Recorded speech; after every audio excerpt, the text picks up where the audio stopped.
பெரும் தலைவர், தென்னாட்டு காந்தி, படிக்காத மேதை, கர்ம வீரர், கல்விக்கண் திறந்தவர். சமுதாயத்தில் பிற்படுத்தப்பட்டோர், தாழ்த்தப்பட்டோர் மற்றும் ஏழைகளுக்கு நல்லது செய்த அவரின் தன்னலமற்ற துண்டிற்காக பாரத ரத்னா விருது பெற்றவர்.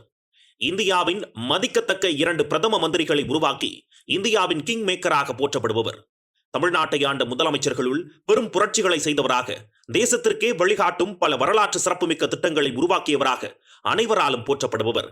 தமிழகத்தை 9 ஆண்டு காலம் ஆட்சி செய்த இவருடைய காலம் தமிழக அரசியல் வரலாற்றில் பொற்காலமாக கூறப்படுகிறது என்றால் அது மிக இல்லை.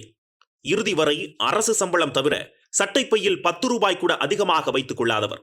பதவியிலிருந்து வீட்டுக்கு செல்லும் போது அரசு வாகனத்தை விடுத்து நடந்தே சென்றவர். அரசியலில் தூய்மையை கடைபிடித்த இந்த தும்பைப்பூ வேட்டிக்காரனுக்கு கதராடையின் மீது இருந்த மோகம் அளப்பரியது. தென்னகத்திலிருந்து அரசியலுக்கு வந்த ஒரு கருப்பு தங்கம். விருதுநகரில் முளைத்த மாபெரும் அரசியல் அத்தியாயம்தான் கு. காமாட்சி எனும் காமராஜர். என்ன நேயர்களே, காமாட்சி என்று சொல்கிறார்களே, தவறாக சொல்கிறார்களோ என்று நீங்கள் நினைக்க வேண்டாம். காமாட்சிதான் நம் அன்பு தலைவர் காமராஜருக்கு அவர் பெற்றோர் வைத்த பெயர். அவரது தாயார் அவரை அன்புடன் ராஜா என்று அழைப்பார். காமாட்சியும் ராஜாவும் சேர்ந்து பின்னாளில் காமராஜர் என்று மாறியது. அன்றைய அரசியல்வாதிகளுக்கு எல்லாம் காமராஜர் ஒரு அதிசயம் என்றால் அது மிகையே இல்லை. இறுதி வரை நாட்டு மக்களின் நலனுக்காகவே வாழ்ந்த தன்னிகரற்ற, தன்னலம் துறந்த ஒரு அரசியலார் காமராஜர் மட்டுமே. வெள்ளை உள்ளம் கொண்ட இந்த கருப்பு காந்தியின் முழு நீள வரலாறு நம் அனைவருக்கும் அரசியல் தூய்மையின் உண்மையை புரிந்து கொள்ள உதவியாக இருக்கும். சுதந்திர போராட்ட காலம் முதல் சுதந்திர இந்தியாவின் தலைமை பொறுப்புகள் வரை தான் ஏற்றுக்கொண்ட பொறுப்புகள் அனைத்தையுமே அவர் விருப்பு வெறுப்பு இன்றி சிறப்பாக மேற்கொண்டார். தனக்கென எதையுமே சேமித்து வைத்துக் கொள்ளாத உத்தமராகவும் வாழ்ந்து காட்டினார். அதிகாரிகள் மக்களுக்கானவர்கள், மக்கள் அதிகாரிகளுக்காக காத்திருக்க கூடாது என்பதை தன் அரசின் கீழ் பணியாற்றிய அனைத்து பணியாளர்களுக்கும் புரிய வைத்தவர். தேசிய கீதம் இசைக்கப்படும் போது ஒருவர் ஆடாமல் அசையாமல் நின்று தேசத்திற்கும் தேசிய கொடிக்கும் மரியாதை செய்ய வேண்டும் என்பது மரபு. அதே நேரத்தில் தேசிய கீதம் இசைக்கப்படும் போது ஒரு குழந்தை ஆபத்தில் தவிக்கிறது என்றால் உடனே சென்று குழந்தையை காப்பாற்றுவதுதான் தேசிய கொடிக்கும் தேசத்திற்கும் செய்யும் அளப்பரிய மரியாதையாக இருக்கும் என்று கூறிய இந்த வைர உள்ளத்தின் வரலாற்றை தொடங்கலாம் வாங்க. விருது பட்டி பெற்ற வைரம். 1903ஆம் ஆண்டு ஜூலை மாதம் 15ஆம் நாள் விருதுப்பட்டி என்னும் சிற்றூரில் காமராஜர் பிறந்தார். காமராஜர் தாயார் பெயர் சிவகாமி அம்மாள், தந்தையின் பெயர் குமாரசாமி நாடார். அவர் விருதுப்பட்டியிலே தேங்காய் மொத்த வியாபாரம் செய்து வந்தார். சிவகாமி அம்மாளுக்கு 2 சகோதரர்கள். ஒருவர் கருப்பையா நாடார், இவர் துணிக்கடை வைத்திருந்தார். மற்றொருவர் பெயர் காசி நாராயண நாடார், இவர் திருவனந்தபுரத்திலே மரக்கடை வைத்து நடத்தி வந்தார். காமாட்சி மீது அவரது பெற்றோரை விட அவரது பாட்டிக்கு பிரியம் அதிகம். நாடெங்கும் சுதந்திர போராட்டம் தொடங்கியிருந்த நேரம் அது. குமாரசாமி நாடாரின் தந்தை நாட்டாண்மைக்காரராக விருதுப்பட்டியில் இருந்தவர். குமாரசாமியும் சில காலம் அந்த பொறுப்பை வகித்தார். பெரிய வசதியான குடும்பம் இல்லை என்றாலும் விருதுப்பட்டி மக்களுக்கு அந்த குடும்பம் மீது பெரிய மரியாதை இருந்தது. நாராயண வித்தியாசாலை பள்ளியில் ஆரம்ப கல்வி கற்க துவங்கிய காமாட்சியை அடுத்த ஆண்டே சத்திரிய வித்தியாசாலா பள்ளியில் சேர்த்தனர். காமராஜரின் தந்தை குமாரசாமி நாடாரின் மறைவுக்கு பின் காமராஜரின் பள்ளி படிப்பு முற்று பெற்றது. காமராஜர் சிறிய வியாபாரங்களில் ஈடுபட்டார். முதலில் துணிக்கடையிலும் பின்னர் திருவனந்தபுரத்தில் மரக்கடை வைத்து நடத்திய காசியராயன நாடார் மரக்கடையிலும் சிறிது காலம் வியாபாரத்தில் ஈடுபட்டார். அவரது கவனமெல்லாம் தேச விடுதலையிலேயே இருந்தது. சிறிய வியாபாரங்கள், வேலைகள் குடும்பத்தின் தேவைகளுக்கு போதுமானதாக இல்லை. சிவகாமி அம்மாள் தன் நகைகளை விற்று குடும்பத்தை காப்பாற்ற வேண்டிய கட்டாயம் ஏற்பட்டது. சிறுவனாக இருக்கும் போதே அவரது பெயரை காமாட்சி என்றும் ராஜா என்றும் அவரது தாயாரும் பாட்டியும் மாற்றி மாற்றி அழைத்து ஊருக்குள் காமராஜ் என்று அவரது பெயர் மாறியிருந்தது. காமராஜுக்கு கதர்காரர்கள் பேச்சு என்றால் மிகவும் பிடித்தது. கதர்காரர்கள் என்பது காங்கிரஸ் கட்சியினரை குறிக்கும். காமராஜ் காங்கிரஸ் நடத்தும் சுதந்திர போராட்ட கூட்டங்களில் தவறாமல் கலந்து கொண்டு அவர்களின் பேச்சுக்களை கேட்க ஆரம்பித்தார். டாக்டர் வரதராஜலு நாயுடு, கல்யாண சுந்தர முதலியார் மற்றும் ஜார்ஜ் ஜோசப் போன்ற தேச தலைவர்களின் பேச்சுக்களில் கவரப்பட்ட காமராஜர் சுதந்திர போராட்டத்திலும் தன்னை ஈடுபடுத்திக் கொண்டார். ஹோம் ரூல் இயக்கத்தின் ஒரு அங்கமாக மாறியவர் பல போராட்டங்களிலும் கலந்து கொண்டார். பிறகு இந்திய நேஷனல் காங்கிரஸில் முழுநேர ஊழியராக 1920ஆம் ஆண்டில் தனது 16வது வயதில் சேர்ந்தார். ஆங்கில அரசு ரவுலட் சட்டம் என்பதாக ஒரு அடக்குமுறை சட்டத்தை அறிமுகம் செய்து வைத்தது. இதனை எதிர்த்து காந்தியடிகள் போராட முடிவு செய்தார்.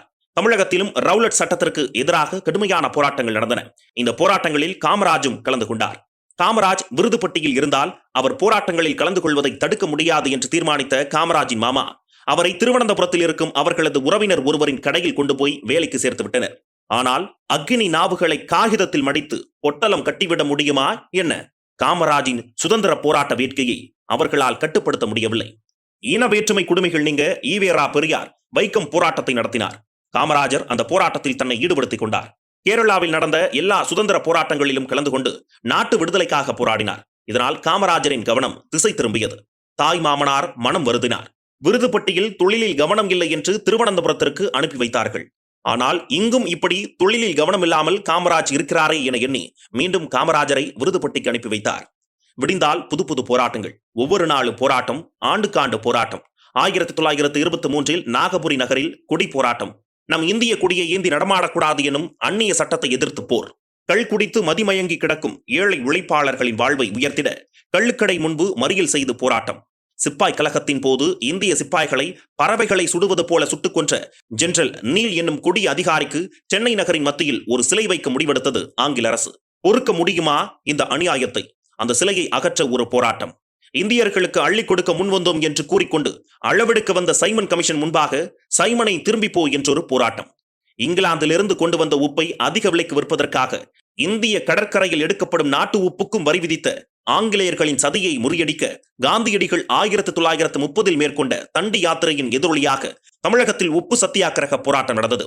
உப்பு சத்தியாகிரகத்தின் ஒரு பகுதியாக 1930 சி ராஜகோபாலாச்சாரி தலைமையில் வேதாரண்யத்தை நோக்கி நடந்த திரளணியில் பங்கேற்று கைது செய்யப்பட்டு சிறையில் அடைக்கப்பட்டார். 1932 சட்ட மறுப்பு போராட்டம். இப்படி வாழ்க்கையே போராட்டக் களமாக மாறியது காமராஜுக்கு. ஆங்கிலேய ஆட்சிக்கு எதிராக நடந்த அனைத்து போராட்டங்கள் மற்றும் ஆர்ப்பாட்டங்களில் பங்கேற்ற அவர் 6 முறை சிறையில் அடைக்கப்பட்டு 9 ஆண்டுகள் சிறை தண்டனை அனுபவித்தார்.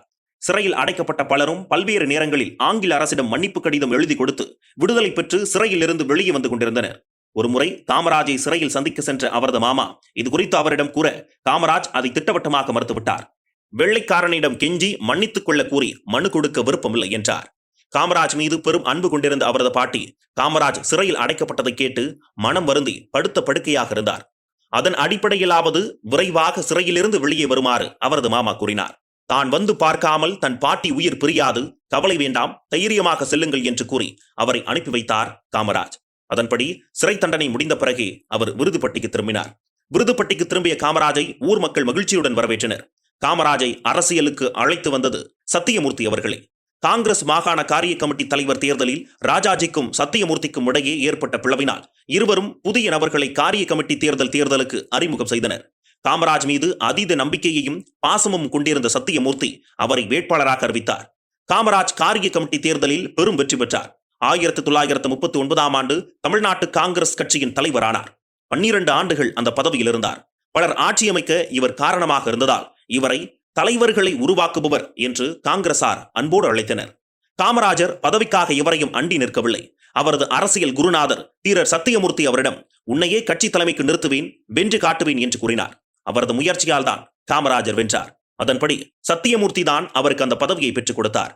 பதவி ஆசை என்பதில் மனம் ஒட்டாமல் விளாம்பழத்தின் ஓடு போல தனித்து தியாக வாழ்வல்லவா காமராஜர் வாழ்ந்து காட்டினார். 1942 ஆகஸ்டில் பம்பாய் காங்கிரஸ் வெள்ளையனை வெளியேறு இயக்கத்தை முன்னெடுத்தது. அதன்படி காங்கிரஸ் நடத்திய போராட்டங்களில் முன்னின்று நடத்தினார் என்பதற்காக காமராஜரை கைது செய்ய போலீசார் தேடி வந்தனர். இந்த நிலையில் காமராஜர் காவல்துறை அதிகாரியை நேரடியாக வீட்டுக்கு வரவழைத்து அவரிடம் தன்னை கைது செய்து அழைத்துக் கொண்டு செல்லுமாறு கூறினார். அதன்படி கைது செய்யப்பட்டவர் தண்டனை முடிந்து மீண்டும் சிறையிலிருந்து வெளியே வந்தார். 1952 நடந்த நாடாளுமன்ற தேர்தலில் காமராஜர் சாத்தூர் தொகுதியில் நின்று வெற்றி பெற்றார். சுமார் 12 ஆண்டுகள் தமிழ்நாடு காங்கிரஸ் கமிட்டியின் தலைவராக இருந்து தமிழ்நாட்டிலே காங்கிரஸ் பேர் இயக்கத்திற்கு பெரும் செல்வாக்கை ஏற்படுத்தி தந்தார். 1954 ராஜாஜி அவர்கள் முதலமைச்சராக இருக்கும்போது குலக்கல்வி திட்டத்தை கொண்டு வந்தார். அதை அவர் தன்னிச்சையாக அமல்படுத்தினார் என்ற குற்றச்சாட்டு காங்கிரசுக்குள் எழுந்தது. காங்கிரசின் இந்த திட்டத்தை எதிர்க்கட்சிகளாக இருந்த திராவிட கட்சிகள் கடுமையாக எதிர்த்தனர். பெரியார் பெரும் போராட்டத்தை முன்னெடுத்தார். ராஜாஜியின் இந்த திட்டத்தை காமராஜர் நேரடியாகவே எதிர்த்தார். இந்த திட்டம் இனப்பாகுபாட்டை உருவாக்குகிறது என்று கூறினார். ராஜாஜி தான் கொண்டு வந்த திட்டத்தை காங்கிரஸ் கட்சியில் இருப்பவர்களே எதிர்ப்பதை ஏற்றுக்கொள்ள முடியாதவராக உடனே அந்த பதவியிலிருந்து விலகினார். அசாதாரண சூழல் ஏற்படவே காங்கிரஸ் பிரதிநிதிகள் காமராஜரிடம் முதல்வர் பதவியை ஏற்றுக்கொள்ளுமாறு கூறினார்கள். தான் முதல்வராக விரும்பவில்லை என்று காமராஜர் கூறினார். ஆனால் காங்கிரஸ் பிரமுகர்களும் தலைவர்களும் காமராஜர் முதல்வர் பதவியை ஏற்க வேண்டும் என்று வற்புறுத்தினர். இறுதியாக காமராஜர் ஒரு நிபந்தனை விதித்தார். கட்சிக்காரர்களோ நண்பர்களோ சட்டமன்ற உறுப்பினர்களோ எனது ஆட்சியிலே தலையிடக்கூடாது. பர்மிட், கோட்டா, வேலைவாய்ப்பு, கான்ட்ராக்ட் என்று எதற்கும் என்னிடம் வரக்கூடாது. இந்த நிபந்தனைக்கெல்லாம் நீங்கள் உடன்பட்டால் நான் தமிழ்நாட்டின் முதலமைச்சர் பதவியை ஏற்றுக்கொள்கிறேன். நான் அரசுக்கும் மக்களுக்குமே உழைப்பேன் என்றார் காமராஜர். அவரிடம் பதவியேற்க கூறி வந்த அனைவரும் காமராஜரின் இந்த பேச்சை கேட்டு அசந்து போனார்கள். இறுதியாக அவர்கள் காமராஜரின் நிபந்தனையை ஏற்பதாக உறுதியளித்தார்கள். அதன் பிறகு காமராஜர் தமிழகத்தின் முதலமைச்சராக பதவியேற்க சம்மதம் தெரிவித்தார். முதலமைச்சராக காமராஜர் 1954ஆம் ஆண்டு காமராஜர் தமிழ்நாட்டின் முதலமைச்சரானார். முதலமைச்சராக ஆனதும் காங்கிரஸ் தலைவர் பதவியை துறந்தார். நாடாளுமன்ற உறுப்பினர் பதவியையும் துறந்தார். குடியாத்தம் தொகுதியில் சட்டசபைக்கு தேர்தலில் நின்று வெற்றி பெற்றார். அவர் நினைத்திருந்தால் மேல் சபை உறுப்பினராக அவர் முதலமைச்சர் பதவியை வகித்திருக்கலாம். குறுக்கு வழியில் உள்ளே புகுந்து அரசாள என்றும் விரும்பாத காமராஜர் தேர்தலில் வெற்றி பெற்று பதவியில் நீடிக்கவே விரும்பினார். அதன்படியே நடந்தும் கொண்டார். காமராஜர் தன்னுடைய அமைச்சரவையை மிகவும் வித்தியாசமாகவும் வியக்கும்படியும் அமைத்தார். தன்னை எதிர்த்து போட்டியிட்ட சி. சுப்பிரமணியத்தையும் அவரை முன்மொழிந்த எம். பக்தவச்சலத்தையும் அமைச்சராக்கினார். முதல்வரான பின்னர் தன்னுடைய முதல் பணியாக ராஜாஜி கொண்டு வந்த குலக்கல்வி திட்டத்தினை கைவிட்டு அவரால் மூடப்பட்ட 6000 பள்ளிகளை திறந்தார். மேலும் 17,000த்திற்கு மேற்பட்ட பள்ளிகளை திறந்தார். 1 மைல் தூரத்தில் ஒரு ஆரம்ப பள்ளி, 3 மைல் தொலைவில் ஒரு இடைநிலை பள்ளி, 5 மைல் தொலைவில் ஒரு உயர்நிலை பள்ளி என்று பள்ளிகளை திறக்க காமராஜர் உத்தரவிட்டார். அதிகம் படிக்காத பெருந்தலைவர் காமராஜர் கல்விக்கு செய்த சாதனைகள் எண்ணிலடங்காதவை. ஏழை, எளியவர், உயர்ந்தவர், தாழ்ந்தோர் ஆக எல்லோருக்கும் இலவச கல்வி, பட்டி தொட்டிகளில் எல்லாம் பள்ளிக்கூடங்கள். தமிழகத்தில் கல்வி செல்வம் பெருகியது. கிராமங்கள் தோறும் ஓராசிரியர் பள்ளிகள் திறக்கப்பட்டன. கல்வி என்பது உயர்குடி பிறந்தோர்கள் மற்றும் பணக்காரர் வீட்டு பிள்ளைகளுக்கு மட்டும்தான் என்ற நிலைமையை மாறிற்று. கல்வி கற்பது எளிதாக்கப்பட்டது. ஏழை எளியவர்களுக்கும் கல்வி இலவச கல்வி என்றானது. கல்வி நிலை உயர்ந்தது. எட்டாக்கணியாக இருந்த கல்வி ஏழை எளியவர்களுக்கும் எட்டியது. இதனால் கல்விக்கண் திறந்தவர் என்று காமராஜரை பலரும் பாராட்டினார்கள். ஏட்டையும் பெண்கள் படிப்பது தீதென்று எண்ணியிருந்தவர் மாய்ந்து விட்டார், வீட்டிற்குள்ளே பெண்ணை பூட்டி வைப்போம் என்ற விந்தை மனிதர் தலை கவிழ்ந்தார் என்றார் மகாகவி பாரதியார். பாரதியின் வார்த்தைகளை தமிழகத்திலே நிஜமாக்கி காட்டியவர் பெருந்தலைவர் காமராஜரே ஆவார். பெண் கல்வி பெருகியது. கிராமங்களில் கூட பெண் பிள்ளைகள் கல்வி கற்க முற்பட்டார்கள். கையெழுத்து போடு என்று காட்டினால் இடது கை கட்டை விரலை நீட்டுகிறவர்கள்தான் அந்த காலத்தில் ஆண்களிலும் பெண்களிலும் அதிகமாக இருந்தார்கள். இந்த நிலை மாற இளைய தலைமுறையினர் காமராஜர் ஆட்சியால் கல்வி நலம் பெற்றார்கள். சீருடை திட்டத்தினால் பள்ளிகளில் ஏழை பணக்காரன் பிள்ளைகள் என்ற பாகுபாடுகள் நீங்கின. மாணவர்களிடையே ஒற்றுமை உணர்வுகள் மேலோங்கின. இந்த மாற்றம் சமுதாயத்தில் காமராஜர் நிகழ்த்தி காட்டிய பெரிய மாற்றமாக கருதப்பட்டது. பள்ளிகளில் அந்த காலத்தில் பணக்கார வீட்டு பிள்ளைகள் ஆடம்பரமான உடைகளில் வந்தார்கள். ஏழை எளிய பிள்ளைகள் கிழிசல் சட்டைகளை போட்டுக்கொண்டு பள்ளிக்கூடம் வந்தார்கள். பள்ளியில் படிக்கும் பிள்ளைகளை பார்த்தவுடனேயே யார் யார் பணக்கார வீட்டு பிள்ளைகள், யார் யார் ஏழைகள் வீட்டு பிள்ளைகள் என்று எளிதில் அடையாளம் தெரிந்து கொள்ளலாம். இந்த வேறுபாட்டை, வித்தியாசத்தை பூண்டோடு களைந்து எறியவே காமராஜர் பள்ளி பிள்ளைகளுக்கு சீருடை திட்டத்தை கொண்டு வந்தார். அந்த திட்டத்தை தமிழகம் முழுவதும் அமல்படுத்தினார். இந்த திட்டத்தினால் பள்ளியில் படிக்கும் பிள்ளைகளிடம் ஏழை பணக்காரர் என்ற வித்தியாசங்கள் இல்லாமல் போய்விட்டன. அந்த சீருடை திட்டம் இன்னும் தமிழகத்தில் எல்லா பள்ளிகளிலும் இருக்க காணலாம். இன்று கூட எத்தனையோ டாக்டர்கள், வழக்கறிஞர்கள், என்ஜினியர்கள், கலெக்டர்கள் மற்றும் காவல்துறை பெரிய அதிகாரிகள் எல்லாம் நாங்கள் பெருந்தலைவர் காமராஜர் கொண்டு வந்த கல்வி திட்டங்களால் படித்து வேலைவாய்ப்பு பெற்று உயர்ந்த நிலையில் இருக்கிறோம் என்று நன்றியுடன் சொல்ல கேட்கலாம். இதை போலவேதான் இலவச மதிய உணவு திட்டமும் பள்ளிக்கு படிக்க செல்லும் குழந்தைகள் கட்டு சோற்று மூட்டைகளையும் புத்தக மூட்டைகளையும் சுமந்து சென்ற நிலைமை மாறிற்று. இதனால் மிகவும் பின்தங்கிய சமுதாயத்தினர்களும் ஏழை எளியவர்களும் கூட தங்களது பிள்ளைகளை பள்ளிகளுக்கு தயங்காது அனுப்பி வைத்தார்கள். வீட்டில் இருந்தால் பசியும் பட்டினியும் பிள்ளைகளுக்கு உண்டாவதை மாற்றவும், ஒருவேளையாவது அவர்கள் நிறைவாக உணவருந்தவும் ஏற்ற வகையில் மதிய உணவு திட்டத்தை பள்ளிகளில் கொண்டு வந்தார் காமராஜர். பிள்ளைகள் பள்ளிக்கூடம் சென்றாலாவது 4 எழுத்து கற்றுக்கொள்ளும், மதியமும் வயிறார சாப்பிட்டுக் கொள்ளும் என்று நினைத்து பெற்றோர் தங்களது பிள்ளைகளை தயங்காத பள்ளிகளுக்கு அனுப்பி வைத்தார்கள்.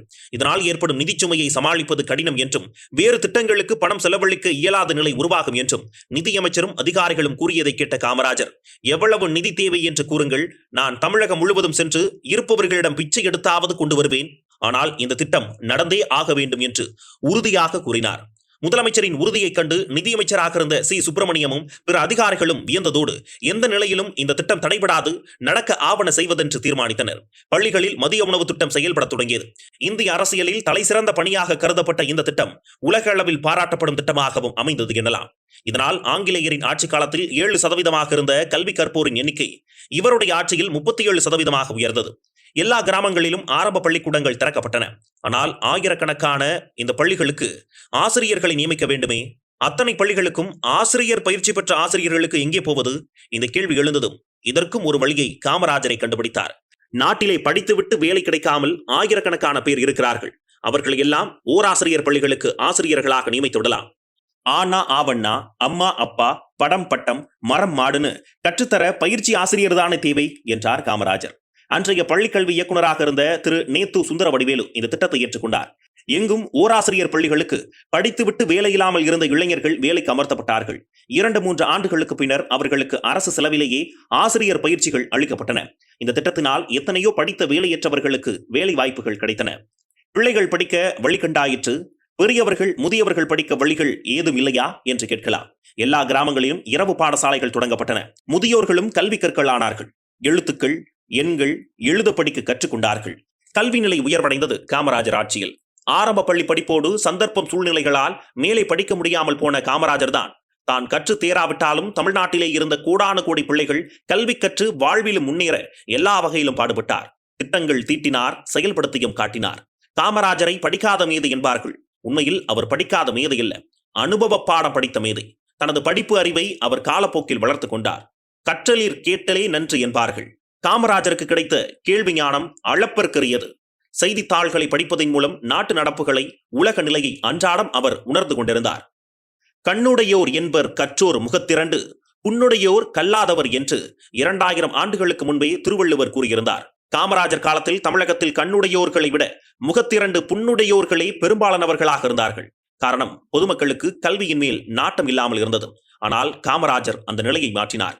கல்விக்காகவும் தமிழகத்தில் கல்வி முன்னேற்றத்திற்காகவும் காமராஜர் கையாண்ட கொள்கைகள், நடைமுறைப்படுத்திய திட்டங்கள் குறித்து ஒரு சிறிய தொகுப்பை கேட்கலாம் வாருங்கள். 1938-39 ஆண்டுக்கு அப்போதிருந்த அரசு தமிழகம் முழுவதற்கும் கல்வி செலவுக்காக செலவிடப்பட்ட தொகை ரூபாய் 2,62,00,000 ஆகும்.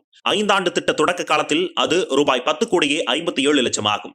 1960-1961 ஆண்டில் கல்விக்காக ரூபாய் 15,68,00,000 உயர்த்தப்பட்டது. இது நடந்தது காமராஜர் முதலமைச்சர் பொறுப்பேற்று ஆண்டிருந்த காலகட்டமையாகும். 15,303 ஆரம்ப பள்ளிகள் இயங்கி வந்த தமிழகத்தில் 26,707 ஆரம்ப பள்ளிகளாக காமராஜர் ஆட்சியில் உயர்ந்தன. பள்ளிக்கூடம் இல்லாத கிராமங்களே தமிழகத்தில் இருக்கக்கூடாது என்று பெருந்தலைவர் காமராஜர் கருதினார். தமிழ்நாட்டில் 300 அதற்கு மேலும் மக்கள் தொகையுள்ள எல்லா கிராமங்களிலும் 1 மைல் சுற்றளவிற்குள் பள்ளிக்கூடங்களை ஏற்படுத்தினார் காமராஜர். தமிழகத்தில் மொத்தம் 18,50,000 சிறுவர் சிறுமிகள் படித்துக் கொண்டிருந்தார்கள். அன்றைய தமிழகத்தில் அந்த நிலைமையை மாற்றி 34 லட்சம் பிள்ளைகள் படிக்கும் வாய்ப்பினை காமராஜர் உண்டாக்கினார். பள்ளி வேலை நாட்கள் எல்லாவற்றிலும் நண்பகல் உணவு படிக்கும் குழந்தைகளுக்கு காமராஜர் வழங்க செய்தார்.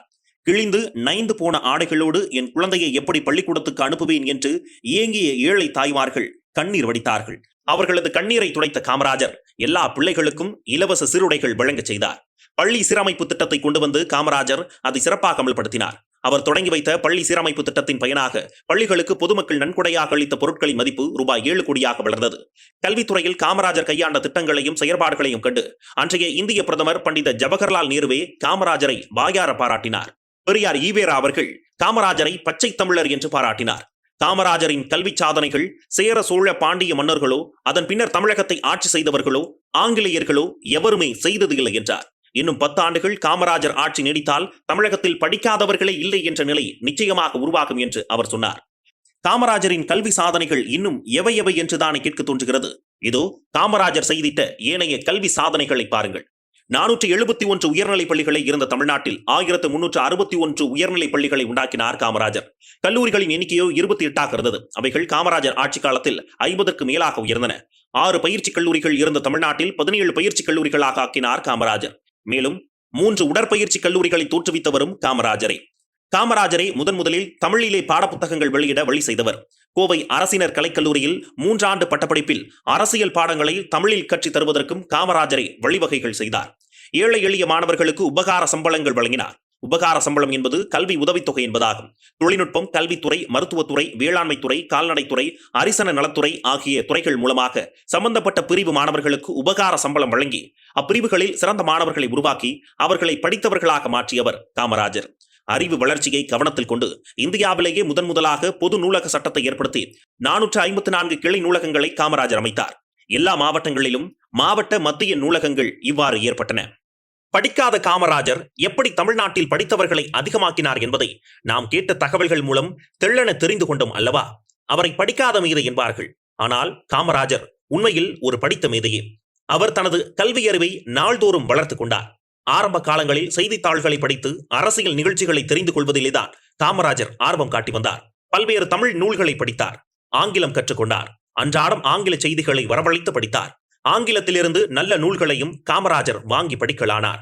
தனது கல்வியை தானே வளர்த்து கொண்டவர் காமராஜர் என்றால் அது மிக இல்லை.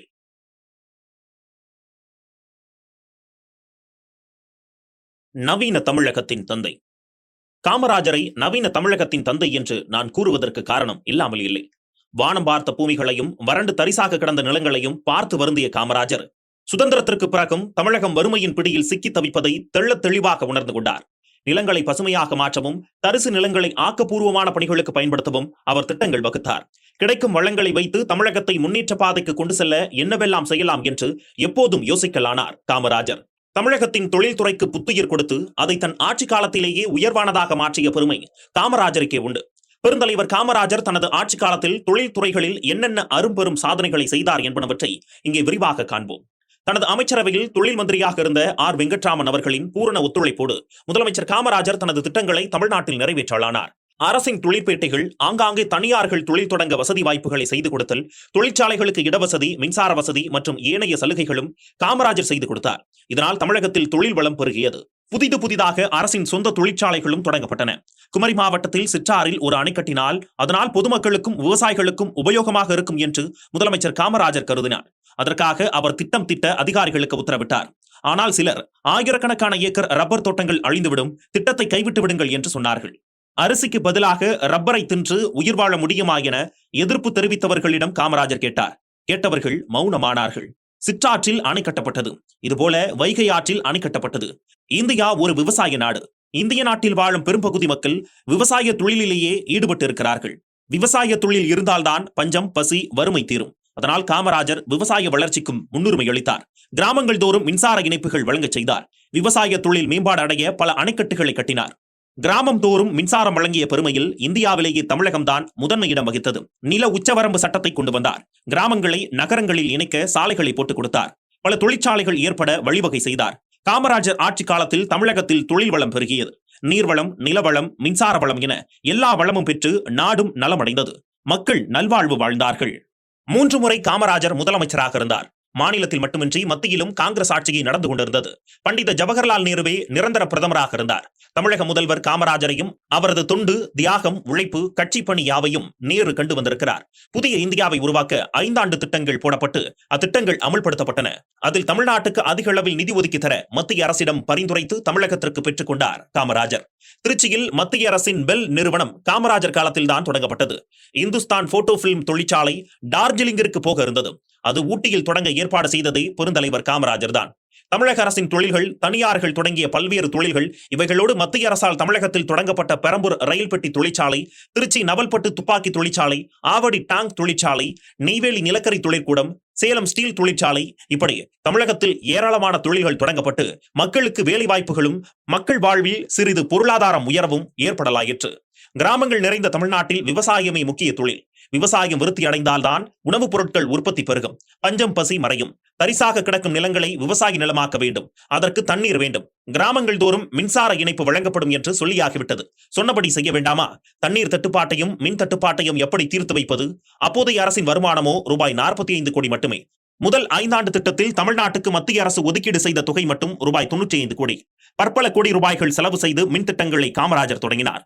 75,000 கிலோவாட் மின்சாரம் உபரியாக கிடைக்க வழி செய்த மேட்டூர் கீழ்நிலை நீர் செல்வழி திட்டம், பாபநாசத்திலும் பைக்காராவிலும் மேலும் 2 சிறு மின் திட்டங்களை செயற்படுத்தி 7,500 கிலோவாட் மின்சாரம், மோயார் திட்டத்திற்கான செலவு சில கோடி ரூபாய்கள். இவை அனைத்தும் காமராஜர் தனது ஆட்சி காலத்தில் உருவாக்கப்பட்டன. திட்டம் போட்டு செய்ததால் தான் மின்சார உற்பத்தி அதிகமாயிற்று. சிறு விவசாயிகளுக்கும் பம்ப்செட் மூலம் தண்ணீர் இறைக்க இலவச மின்சாரம் கிடைத்தது. 1958 1959 முடிய தமிழ்நாட்டில் மின்சார இணைப்பில் மொத்தம் முதலீட்டு மூலதனம் ரூபாய் 95 கோடியாகும். கிராமப்புற பகுதிகளுக்கு மின்சாரத்தை கொண்டு செல்லும் திட்டத்தில் காமராஜர் ஆட்சி இந்தியாவிலேயே முதலிடம் வகித்தது. 13,300 கிராமங்கள் மின்சார வசதிகள் பெற்றன. சென்னை மின்சார நிலையம் விஸ்தரிக்கப்பட்டது. அதற்காக செலவு 271 கோடி ரூபாய். இதனால் 1 லட்சம் கிலோவாட் மின்சக்தி உற்பத்தியானது. விவசாயமும் உரம் உற்பத்தியும் பெருக காமராஜர் பற்பல அணைகளை கட்டினார். கரிகாலன் கட்டியதுதான் கல்லணை என்றும், நாங்கள் பிற்காலத்தில் கட்டியதுதான் மேட்டூர் அணை என்றும் பெருமைப்பட்டுக் கொண்டிருந்தோம். இதோ கர்ம வீரர் காமராஜர் கட்டிய அணைகளையும் அந்த அணைக்கட்டுகளால் அதிகமாக எத்தனை ஏக்கர்களில் விவசாயம் நடந்தன என்பதையும் சற்று எண்ணி பாருங்கள். காமராஜரின் சாதனைகள் புரியும். காமராஜர் தனது ஆட்சி காலத்தில் சிறிய மற்றும் பெரிய நீர்ப்பாசன திட்டங்கள் பலவற்றை திட்டமிட்டு உருவாக்கினார். இவைகளால் ஆயிரக்கணக்கான ஏக்கர் நிலங்கள் தண்ணீர் வசதி பெற்று விவசாய நிலங்களாக மாறின. காமராஜர் ஆட்சி காலத்தில் உருவாக்கப்பட்ட அணைகளின் விவரம் இதோ. கீழ்பவானி, மணிமுத்தாறு, காவிரி டெல்டா, ஆரணியாறு, வைகை நீர்த்தேக்கம், அமராவதி அணை, சாத்தனூர் டேம், கிருஷ்ணகிரி, புள்ளம்பாடி, வீடூர் அணைத்தேக்கம், பரம்பிக்குளம், நெய்யாறு போன்றவைகளாகும். இவற்றில் கீழ்பவானி திட்டத்திற்கு ரூபாய் 10 கோடி செலவிடப்பட்டது. 27,000 ஏக்கரிலே புதிதாக விவசாயம் நடந்தது. மணிமுத்தாறு அணைக்கட்டினால் 20,000 ஏக்கர் நிலங்கள் பயனடைந்தன. சேலம் மேட்டூர் கால்வாய் மூலம் 40,000 ஏக்கர் நிலங்கள் நீர்ப்பாசன வசதிகள் பெற்றன. பரம்பிக்குளம் ஆழியார் திட்டத்துக்கு ரூபாய் 30 கோடி ஒதுக்கப்பட்டது. விவசாய உற்பத்தி பெருக விவசாயிகளுக்கு கிணறுகள் வெட்ட, ஆயில் என்ஜின்கள் வாங்க, எலக்ட்ரிக் பம்ப் செட்டுகள் போட அரசாங்கம் தவணை முறையில் கடன்கள் வழங்கியது. உபரியாக ஆயிரக்கணக்கான ஏக்கர் விளை நிலங்களாக்கப்பட்டன. உணவுப் பொருட்களின் உற்பத்தி அதிகரித்தன. கோடிக்கணக்கான ரூபாய்கள் செலவு செய்து பல்வேறு சிறிய பெரிய மின்சார உற்பத்தி நிலையங்கள் உண்டாக்கப்பட்டன. தமிழ்நாட்டில் தொழில்கள் முன்னேற காமராஜர் செய்த சாதனைகள் என்னென்ன? இதோ நீண்டதொரு பட்டியல். இதில் மாநில மற்றும் மத்திய தொழிற்சாலைகளும் அடங்கும். 159 நூல் நூற்பு ஆலைகள், 30 லட்சம் நூற்பு கதர்கள், 8,000 துணி நூற்பு பாவுகள், கிண்டியில் மாபெரும் தொழிற்பேட்டை, சிமெண்ட் ஆலைகள், உலைக்கூட உருளை செங்கல் ஆலைகள், ரப்பர் தொழிற்சாலைகள், காகித உற்பத்தி ஆலைகள், கார் உற்பத்தி தொழிற்சாலைகள், கார்களின் உதிரிப்பாக உற்பத்தி அகங்கள், சைக்கிள் தொழிற்சாலை மற்றும் தானியங்கி ஈருளிகள், பாதை கனமாக்கும் என்ஜின்கள், தட்டச்சு பொறிகள், களைக்கு பொறிகள், காஸ்டிக் சோடா கந்தக அமிலம், நெய்வேலி உர தொழிற்சாலை உற்பத்தி 70,000 டன்கள்.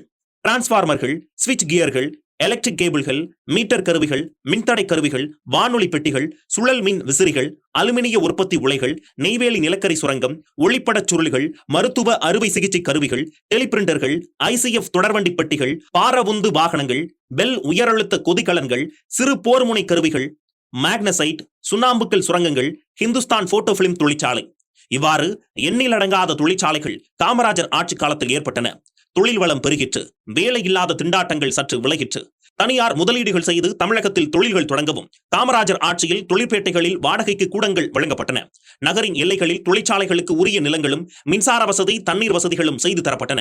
காமராஜரின் ஆட்சியை பொற்காலம் என்று கூறுவதன் பொருள் இப்போது விளங்குகிறதல்லவா? காமராஜரின் திட்டங்கள் பெரும்பாலும் தொலைநோக்கு பார்வை கொண்டதாகவே இருந்தது எனலாம்.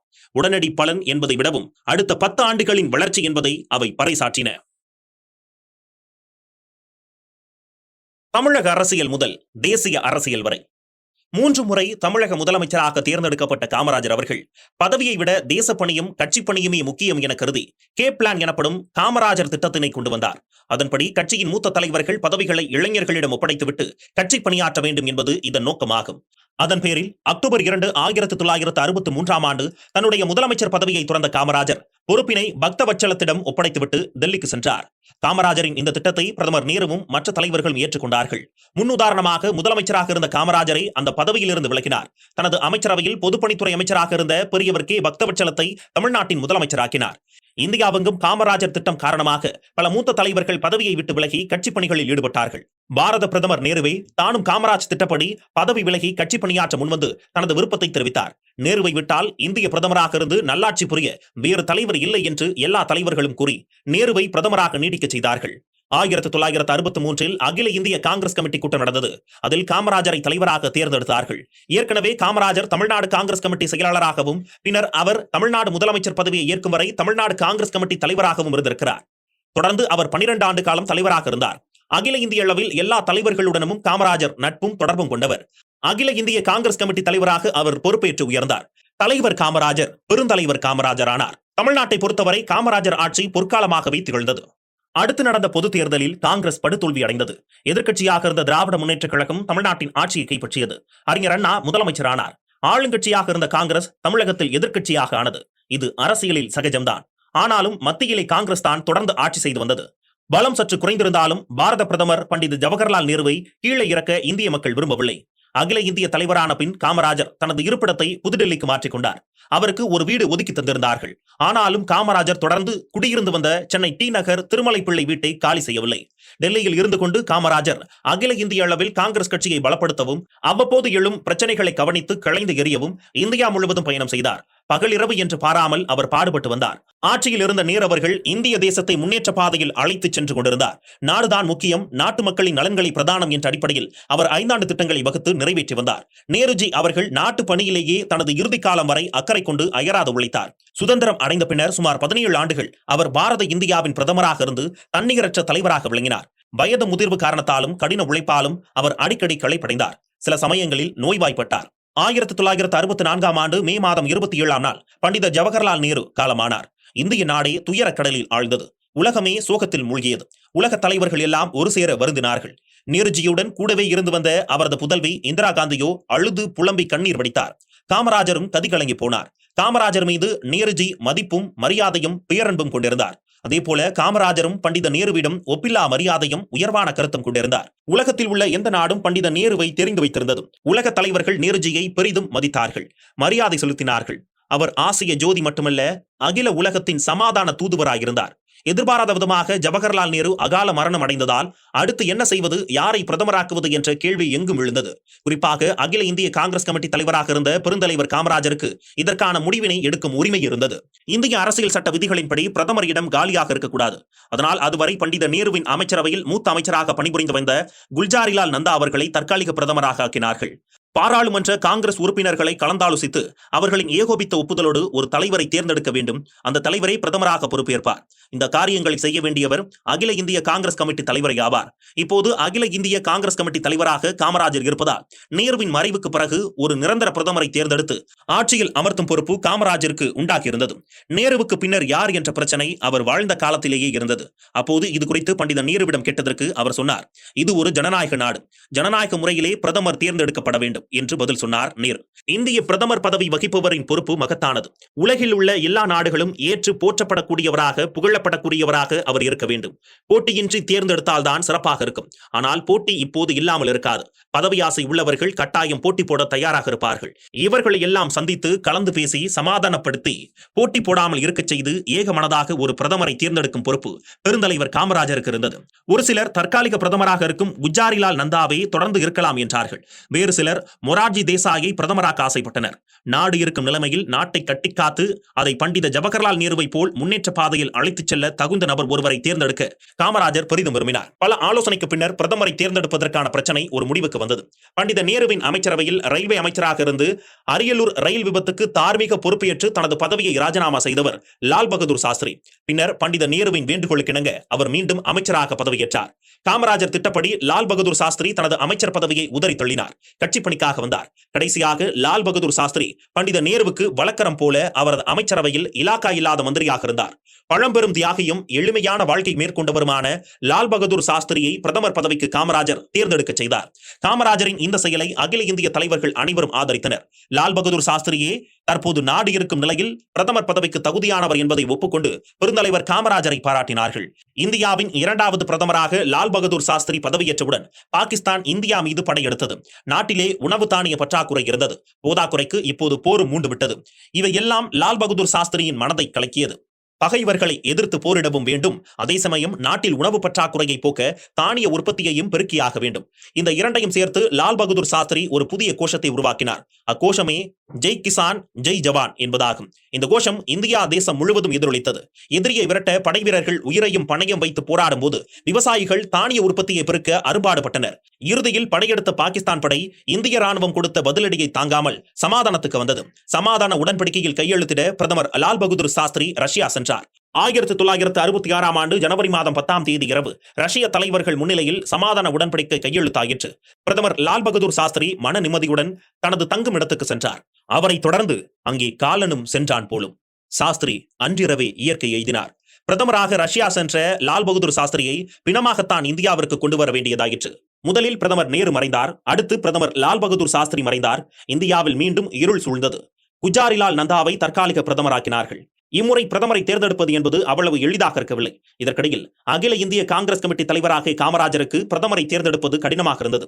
தேர்ந்தெடுக்கப்படும் பிரதமர் மக்கள் யாவரும் ஏற்றுக்கொள்ளக்கூடியவராகவும் இந்திய நாட்டை கட்டிக்காத்து முன்னேற்ற பாதையில் இட்டுச் செல்பவராகவும் இருக்க வேண்டும். யார் இதற்கு தகுதியானவர் என்ற கேள்வி எழும்போதே பிரதமருக்கான வரைமுறைப்படி தேர்தல் மூலமே தேர்ந்தெடுக்க வேண்டும் என்ற பிடிவாத போக்கும் கட்சிக்குள் நிலவியது. கட்சி தலைவர்கள் விரும்பியபடியே பிரதமரை தேர்தல் மூலம் தேர்ந்தெடுக்க காமராஜர் தீர்மானித்தார். ஜவஹர்லால் நேருவின் ஒரே மகளும் சாஸ்திரி மந்திரி சபையில் செய்தி ஒளிபரப்பு மந்திரியாகவும் இருந்த இந்திரா காந்தியை காமராஜர் பிரதமர் தேர்தலுக்கு நிறுத்தினார். இந்திரா காந்தியை எதிர்த்து பழம்பெரும் தேசபக்தரும் தியாகியுமான மொரார்ஜி தேசாய் போட்டி போட்டார். தேசாய் ஒரு சிறந்த தேசபக்தர். பம்பாய் மாநில முதல்வராகவும் பிறகு நேருஜியின் அமைச்சரவையில் ஒரு அமைச்சராகவும் பதவி வகித்தவர். சிறந்த நிர்வாகி மட்டுமல்ல, மிகவும் கண்டிப்பானவர். ஓரளவிற்கு மொரார்ஜி தேசாய்க்கு ஆதரவும் இருந்தது. அவரை பிரதமராக்க பல தலைவர்கள் விரும்பினார்கள்.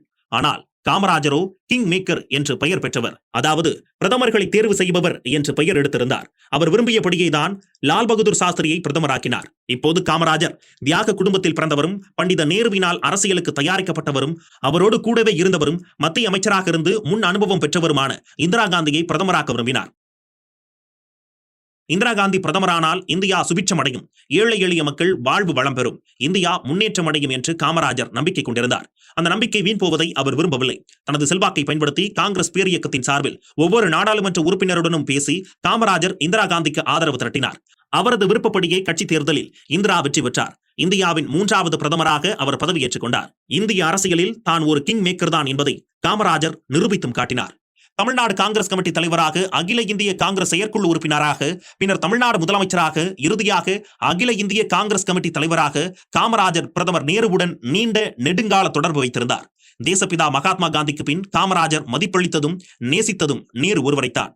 அந்த பெரும் தலைவர் நேருவின் மகள் இந்திரா காந்தியை பிரதமராக்கியதை காமராஜர் தனது நன்றிக்கடனாகவே கருதினார். ஆனால் தோற்றுப்போன மொரார்ஜி தேசாய் காமராஜரை அல்ல, இந்திரா காந்தியை பழிவாங்க காலம் வரும் என்று காத்து கிடந்தார். வளர்த்த கடா மார்பில் பாய்ந்தது என்ற பழமொழிக்கு ஏற்ப காமராஜருக்கு ஏற்பட்ட நிகழ்ச்சிகளும் உண்டு. அகில இந்திய காங்கிரஸ் கமிட்டி தலைவராக காமராஜர் டெல்லியில் 2.5 வருட காலம் இருந்தார். காங்கிரஸ் கட்சியை பலப்படுத்த அவர் இந்தியாவில் இருந்த எல்லா மாநிலங்களுக்கும், தமிழக அரசியல் முதல் தேசிய அரசியல் வரை, இந்திரா காந்தி பிரதமரானால் இந்தியா சுபிட்சம் அடையும், ஏழை எளிய மக்கள் வாழ்வு வளம் பெறும், இந்தியா முன்னேற்றம் அடையும் என்று காமராஜர் நம்பிக்கை கொண்டிருந்தார். அந்த நம்பிக்கை வீண் போவதை அவர் விரும்பவில்லை. தனது செல்வாக்கை பயன்படுத்தி காங்கிரஸ் பேரியக்கத்தின் சார்பில் ஒவ்வொரு நாடாளுமன்ற உறுப்பினருடனும் பேசி காமராஜர் இந்திரா காந்திக்கு ஆதரவு திரட்டினார். அவரது விருப்பப்படியே கட்சி தேர்தலில் இந்திரா வெற்றி பெற்றார். இந்தியாவின் 3வது பிரதமராக அவர் பதவியேற்றுக் கொண்டார். இந்திய அரசியலில் தான் ஒரு கிங் மேக்கர் தான் என்பதை காமராஜர் நிரூபித்தும் காட்டினார். தமிழ்நாடு காங்கிரஸ் கமிட்டி தலைவராக, அகில இந்திய காங்கிரஸ் செயற்குழு உறுப்பினராக, பின்னர் தமிழ்நாடு முதலமைச்சராக, இறுதியாக அகில இந்திய காங்கிரஸ் கமிட்டி தலைவராக காமராஜர் பிரதமர் நேருவுடன் நீண்ட நெடுங்கால தொடர்பு வைத்திருந்தார். தேசப்பிதா மகாத்மா காந்திக்கு பின் காமராஜர் மதிப்பளித்ததும் நேசித்ததும் நேரு ஒருவரைத்தான். அந்த பெரும் தலைவர் நேருவின் மகள் இந்திரா காந்தியை பிரதமராக்கியதை காமராஜர் தனது நன்றிக்கடனாகவே கருதினார். ஆனால் தோற்றுப்போன மொரார்ஜி தேசாய் காமராஜரை அல்ல, இந்திரா காந்தியை பழிவாங்க காலம் வரும் என்று காத்து கிடந்தார். வளர்த்த கடா மார்பில் பாய்ந்தது என்ற பழமொழிக்கு ஏற்ப காமராஜருக்கு ஏற்பட்ட நிகழ்ச்சிகளும் உண்டு. அகில இந்திய காங்கிரஸ் கமிட்டி தலைவராக காமராஜர் டெல்லியில் 2.5 வருட காலம் இருந்தார். காங்கிரஸ் கட்சியை பலப்படுத்த அவர் இந்தியாவில் இருந்த எல்லா மாநிலங்களுக்கு பயணம் செய்து பிரச்சாரம் செய்தார். அவரது பிரச்சாரங்கள் தமிழ் மொழியிலேயே தான் இருந்தது. மொழி தெரியாவிட்டாலும் வடநாட்டு மக்கள் காமராஜர் பேச்சை கேட்பார்கள். அவரை காலா காந்தி, அதாவது கருப்பு காந்தி என்றே அழைத்தார்கள். காமராஜரது எளிமையும் உழைப்பும் நேர்மையும் எல்லா மக்களும் மதித்து அவரை போற்றினார்கள், புகழ்ந்தார்கள். வட மாநிலத்தில் ஒரு காங்கிரஸ் கூட்டம் நடந்தது. அந்த கூட்டத்திற்கு காமராஜர் பேசுவதற்கு சென்றிருந்தார். அவர் கூடவே சி சுப்பிரமணியமும் சென்றிருந்தார். இந்தி மொழி பேசும் மக்கள் கூட்டமே எதிரில் உட்கார்ந்திருந்தார்கள். சி சுப்பிரமணியம் தனது உரையை ஆங்கிலத்தில் நிகழ்த்தினார். இதை கேட்ட மக்கள் கூச்சல் போட்டு அவரை பேச விடாமல் தடுத்தார்கள். ஹிந்தியில் பேசுமாறு கூச்சல் போட்டார்கள். சி சுப்பிரமணியம் தனது பேச்சை நிறுத்திக் கொண்டு உட்கார்ந்து விட்டார். இதையெல்லாம் கவனித்துக் கொண்டிருந்த பெருந்தலைவர் காமராஜர் சற்று திகைத்தார். ஏனெனில் அடுத்து அவர் அதே கூட்டத்தில் தமிழில் தானே பேசப் போகிறார். காமராஜர் ஒருவரை அழைத்து கூட்டத்தில் உள்ள ஒருவரிடம் சென்று, காமராஜர் தமிழில் பேசப் போகிறார், அதை பற்றி நீங்கள் என்ன நினைக்கிறீர்கள் என்றும் அபிப்பிராயம் கேட்டு வர அனுப்பி வைத்தார். அவரும் காமராஜர் விருப்பப்படி கூட்டத்திற்குள் சென்று ஒருவரிடம் இதை சொல்லி விசாரித்தார். காமராஜ்ஜி காலா காந்தி, அவர் ஏழை பங்காளர், எளிமையானவர், எங்களில் ஒருவர். அவர் எந்த மொழியில் பேசினால் என்ன, எங்களை பற்றி தானே பேசப் போகிறார். அவர் முகத்தை பார்த்து கொண்டே நாங்கள் உட்கார்ந்து இருப்போம் என்றார்களாம். கேட்டு வந்தவர் காமராஜரிடம் சொன்னார். அகில இந்திய காங்கிரஸ் கமிட்டி தலைவராக காமராஜர் டெல்லி வீட்டில் இருந்து வந்தார். 1966ஆம் ஆண்டு நவம்பர் மாதம் 7ஆம் தேதி டெல்லியில் பசுவதை தடுப்பு கிளர்ச்சி நடந்தது. காமராஜர் டெல்லி வீட்டில் தான் இருந்தார். கிளர்ச்சியாளர்கள் காமராஜர் வீட்டை கற்களை வீசி தாக்கினார்கள். காவலாளியை அடித்து தள்ளிவிட்டு உள்ளே நுழைந்தார்கள். வீடு உள்தாழ்பால் போடப்பட்டிருந்தது. ஆனால் ஜன்னல்கள் திறந்திருந்தது. காமராஜர் மேல் வெறுப்பும் பொறாமையும் கொண்ட அந்த கும்பல் ஜன்னல் வழியே தீப்பந்தங்களை வீசினார்கள். வீடு தீப்பிடித்து எரிந்தது. மலை குலைந்தாலும் மனங்குலையாத காமராஜர் வீட்டிற்குள் தான் இருந்தார். படுக்கை மெத்தை தீப்பிடித்து கூட அவர் அஞ்சவில்லை, அலறவில்லை. பின்புற கதவை திறந்து கொண்டு காமராஜர் வெளியேறிவிட்டார். இந்த சம்பவம் டெல்லியில் காட்டுத்தீ போல பரவியது. மறுநாள் பார்லிமெண்டிலும் இந்த நிகழ்ச்சி குறித்து கண்டனங்கள் தெரிவிக்கப்பட்டது. ஆனால் காலமெல்லாம் பற்பல எதிர்ப்புகளை சந்தித்து சகித்துக் கொண்டு மௌனமாக இருந்து வெற்றி கண்டவராயிற்றே காமராஜர். யாரோ வேண்டாதவர்கள் செய்த இந்த நிகழ்ச்சிக்காக அவர் வேதனைப்படவில்லை. தமிழ்நாட்டில் காமராஜருக்கு பின் பக்தவச்சலம் முதலமைச்சராக இருந்து திறம்பட நிர்வாகம் செய்தார். பல திட்டங்களை உருவாக்கி அவைகளை நிறைவேற்றிக் கொண்டிருந்தார். இந்த நேரத்தில் மத்திய அரசு தன் இந்தி கொள்கையை மெல்ல பல துறைகளில் புகுத்த தொடங்கியது. தமிழ்நாட்டில் இந்தி நுழைவதை எதிர்த்து வந்த திராவிட முன்னேற்றக் கழகம் இப்போது முழு மூச்சுடன் எதிர்க்க தொடங்கியது. பல இடங்களில் வன்முறை தலை தூக்கியது. சட்டம் ஒழுங்கை நிலைநாட்ட போலீஸ் கடுமையாக நடவடிக்கை எடுத்தது. எதிர்ப்பாளர்களும் மூர்க்கத்தனமான எதிர்ப்பை காட்டினார்கள். பல உயிர்கள் பலியாகின. ஆயிரக்கணக்கானவர்கள் கைது செய்யப்பட்டு சிறையில் அடைக்கப்பட்டார்கள். உணவுப் பொருட்களுக்கு தட்டுப்பாடு அதிகரித்தது. அரிசி கிடைக்காமல் மக்கள் அவதிப்பட்டார்கள். விலைவாசிகள் வேறு என்றுமில்லாத அளவிற்கு ஏறி இருந்தன. மக்கள் காங்கிரஸ் ஆட்சி மீது வெறுப்படைந்தார்கள். திராவிட முன்னேற்ற கழகத்தோடு ராஜாஜியும் அவரது சுதந்திரா கட்சியும் முஸ்லீம் லீக் கட்சியும் சேர்ந்து கொண்டன. திராவிட முன்னேற்ற கழகத்தினர் மேடை தோறும் ஏறி நாங்கள் ஆட்சிக்கு வந்தால் இந்தியை தமிழ்நாட்டில் நுழைய விட மாட்டோம், விலைவாசிகளை குறைப்போம், ₹1 ஒரு படி அரிசி போடுவோம் என்று பேசினார்கள். மக்கள் நம்பினார்கள். 1967ஆம் ஆண்டு நடந்த பொதுத் தேர்தலில் தமிழ்நாட்டில் காங்கிரஸ் படுதோல்வி அடைந்தது. திராவிட முன்னேற்ற கழகம் 133 இடங்களை பிடித்து ஆட்சியை கைப்பற்றியது. அறிஞர் அண்ணா தமிழகத்தின் முதலமைச்சர் ஆனார். இந்த தேர்தலில் அகில இந்திய காங்கிரஸ் கமிட்டி தலைவராக இருந்த காமராஜர் சட்டமன்றத்திற்கு போட்டியிட்டு மாணவர் தலைவர் சீனிவாசன் என்பவரிடம் தோல்வி அடைந்தார். ஆனால் எதிர்க்கட்சியினர்கள் கூட காமராஜர் தோற்றிருக்க கூடாது என்று பேசினார்கள். காமராஜர் தனது தோல்வியை மிகச் சாதாரணமான நிகழ்ச்சியாக கருதி ஒதுக்கிவிட்டார். வேறு யாராக இருந்தாலும் தமிழ்நாட்டு மக்கள் நன்றி கெட்டவர்கள், இந்த மக்களின் நல்வாழ்விற்காகத்தானே நான் நேற்று வரை பாடுபட்டேன் என்று புலம்பியிருப்பார்கள். அரசியல் துறவரம் புண்டிருப்பார்கள். அல்லது தன்னை தோற்கடித்த கட்சியின் மீது சதா சர்வ காலமும் ஏதாவது குற்றம் குறை கூறிக்கொண்டே காலத்தை ஊட்டியிருப்பார்கள். தோல்வியை ஒப்புக்கொண்டு அமைதியாக இருந்தார் காமராஜர். அதுவே அவரது பெருந்தன்மைக்கு சான்றானது. காமராஜர் சில நாட்களை ஓய்வு பெற்றிருந்தார். தீவிர அரசியலில் ஈடுபட்டுக் கொண்டிருந்த அவரால் ஒரே அடியாய் ஓய்ந்து ஒரே மூலையில் உட்கார்ந்து கிடக்கவா முடியும்? நாகர்கோவில் நாடாளுமன்ற இடைத்தேர்தல் வந்தது.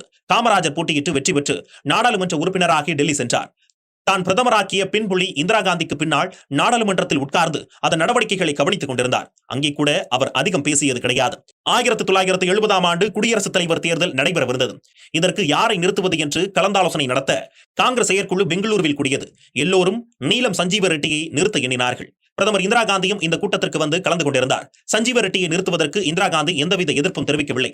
பெங்களூரில் இருந்து டெல்லி சென்றதுமே இந்திரா காந்தி அவரது அமைச்சரவையில் துணை பிரதமராகவும் நிதி அமைச்சராகவும் இருந்த மொரார்ஜி தேசாயிடமிருந்த நிதித்துறையை பறித்தார். அப்போது குடியரசு துணைத் தலைவராக இருந்து விலகிய வி.வி. கிரியை ஆதரிக்கப் போவதாகவும் அறிவித்தார்.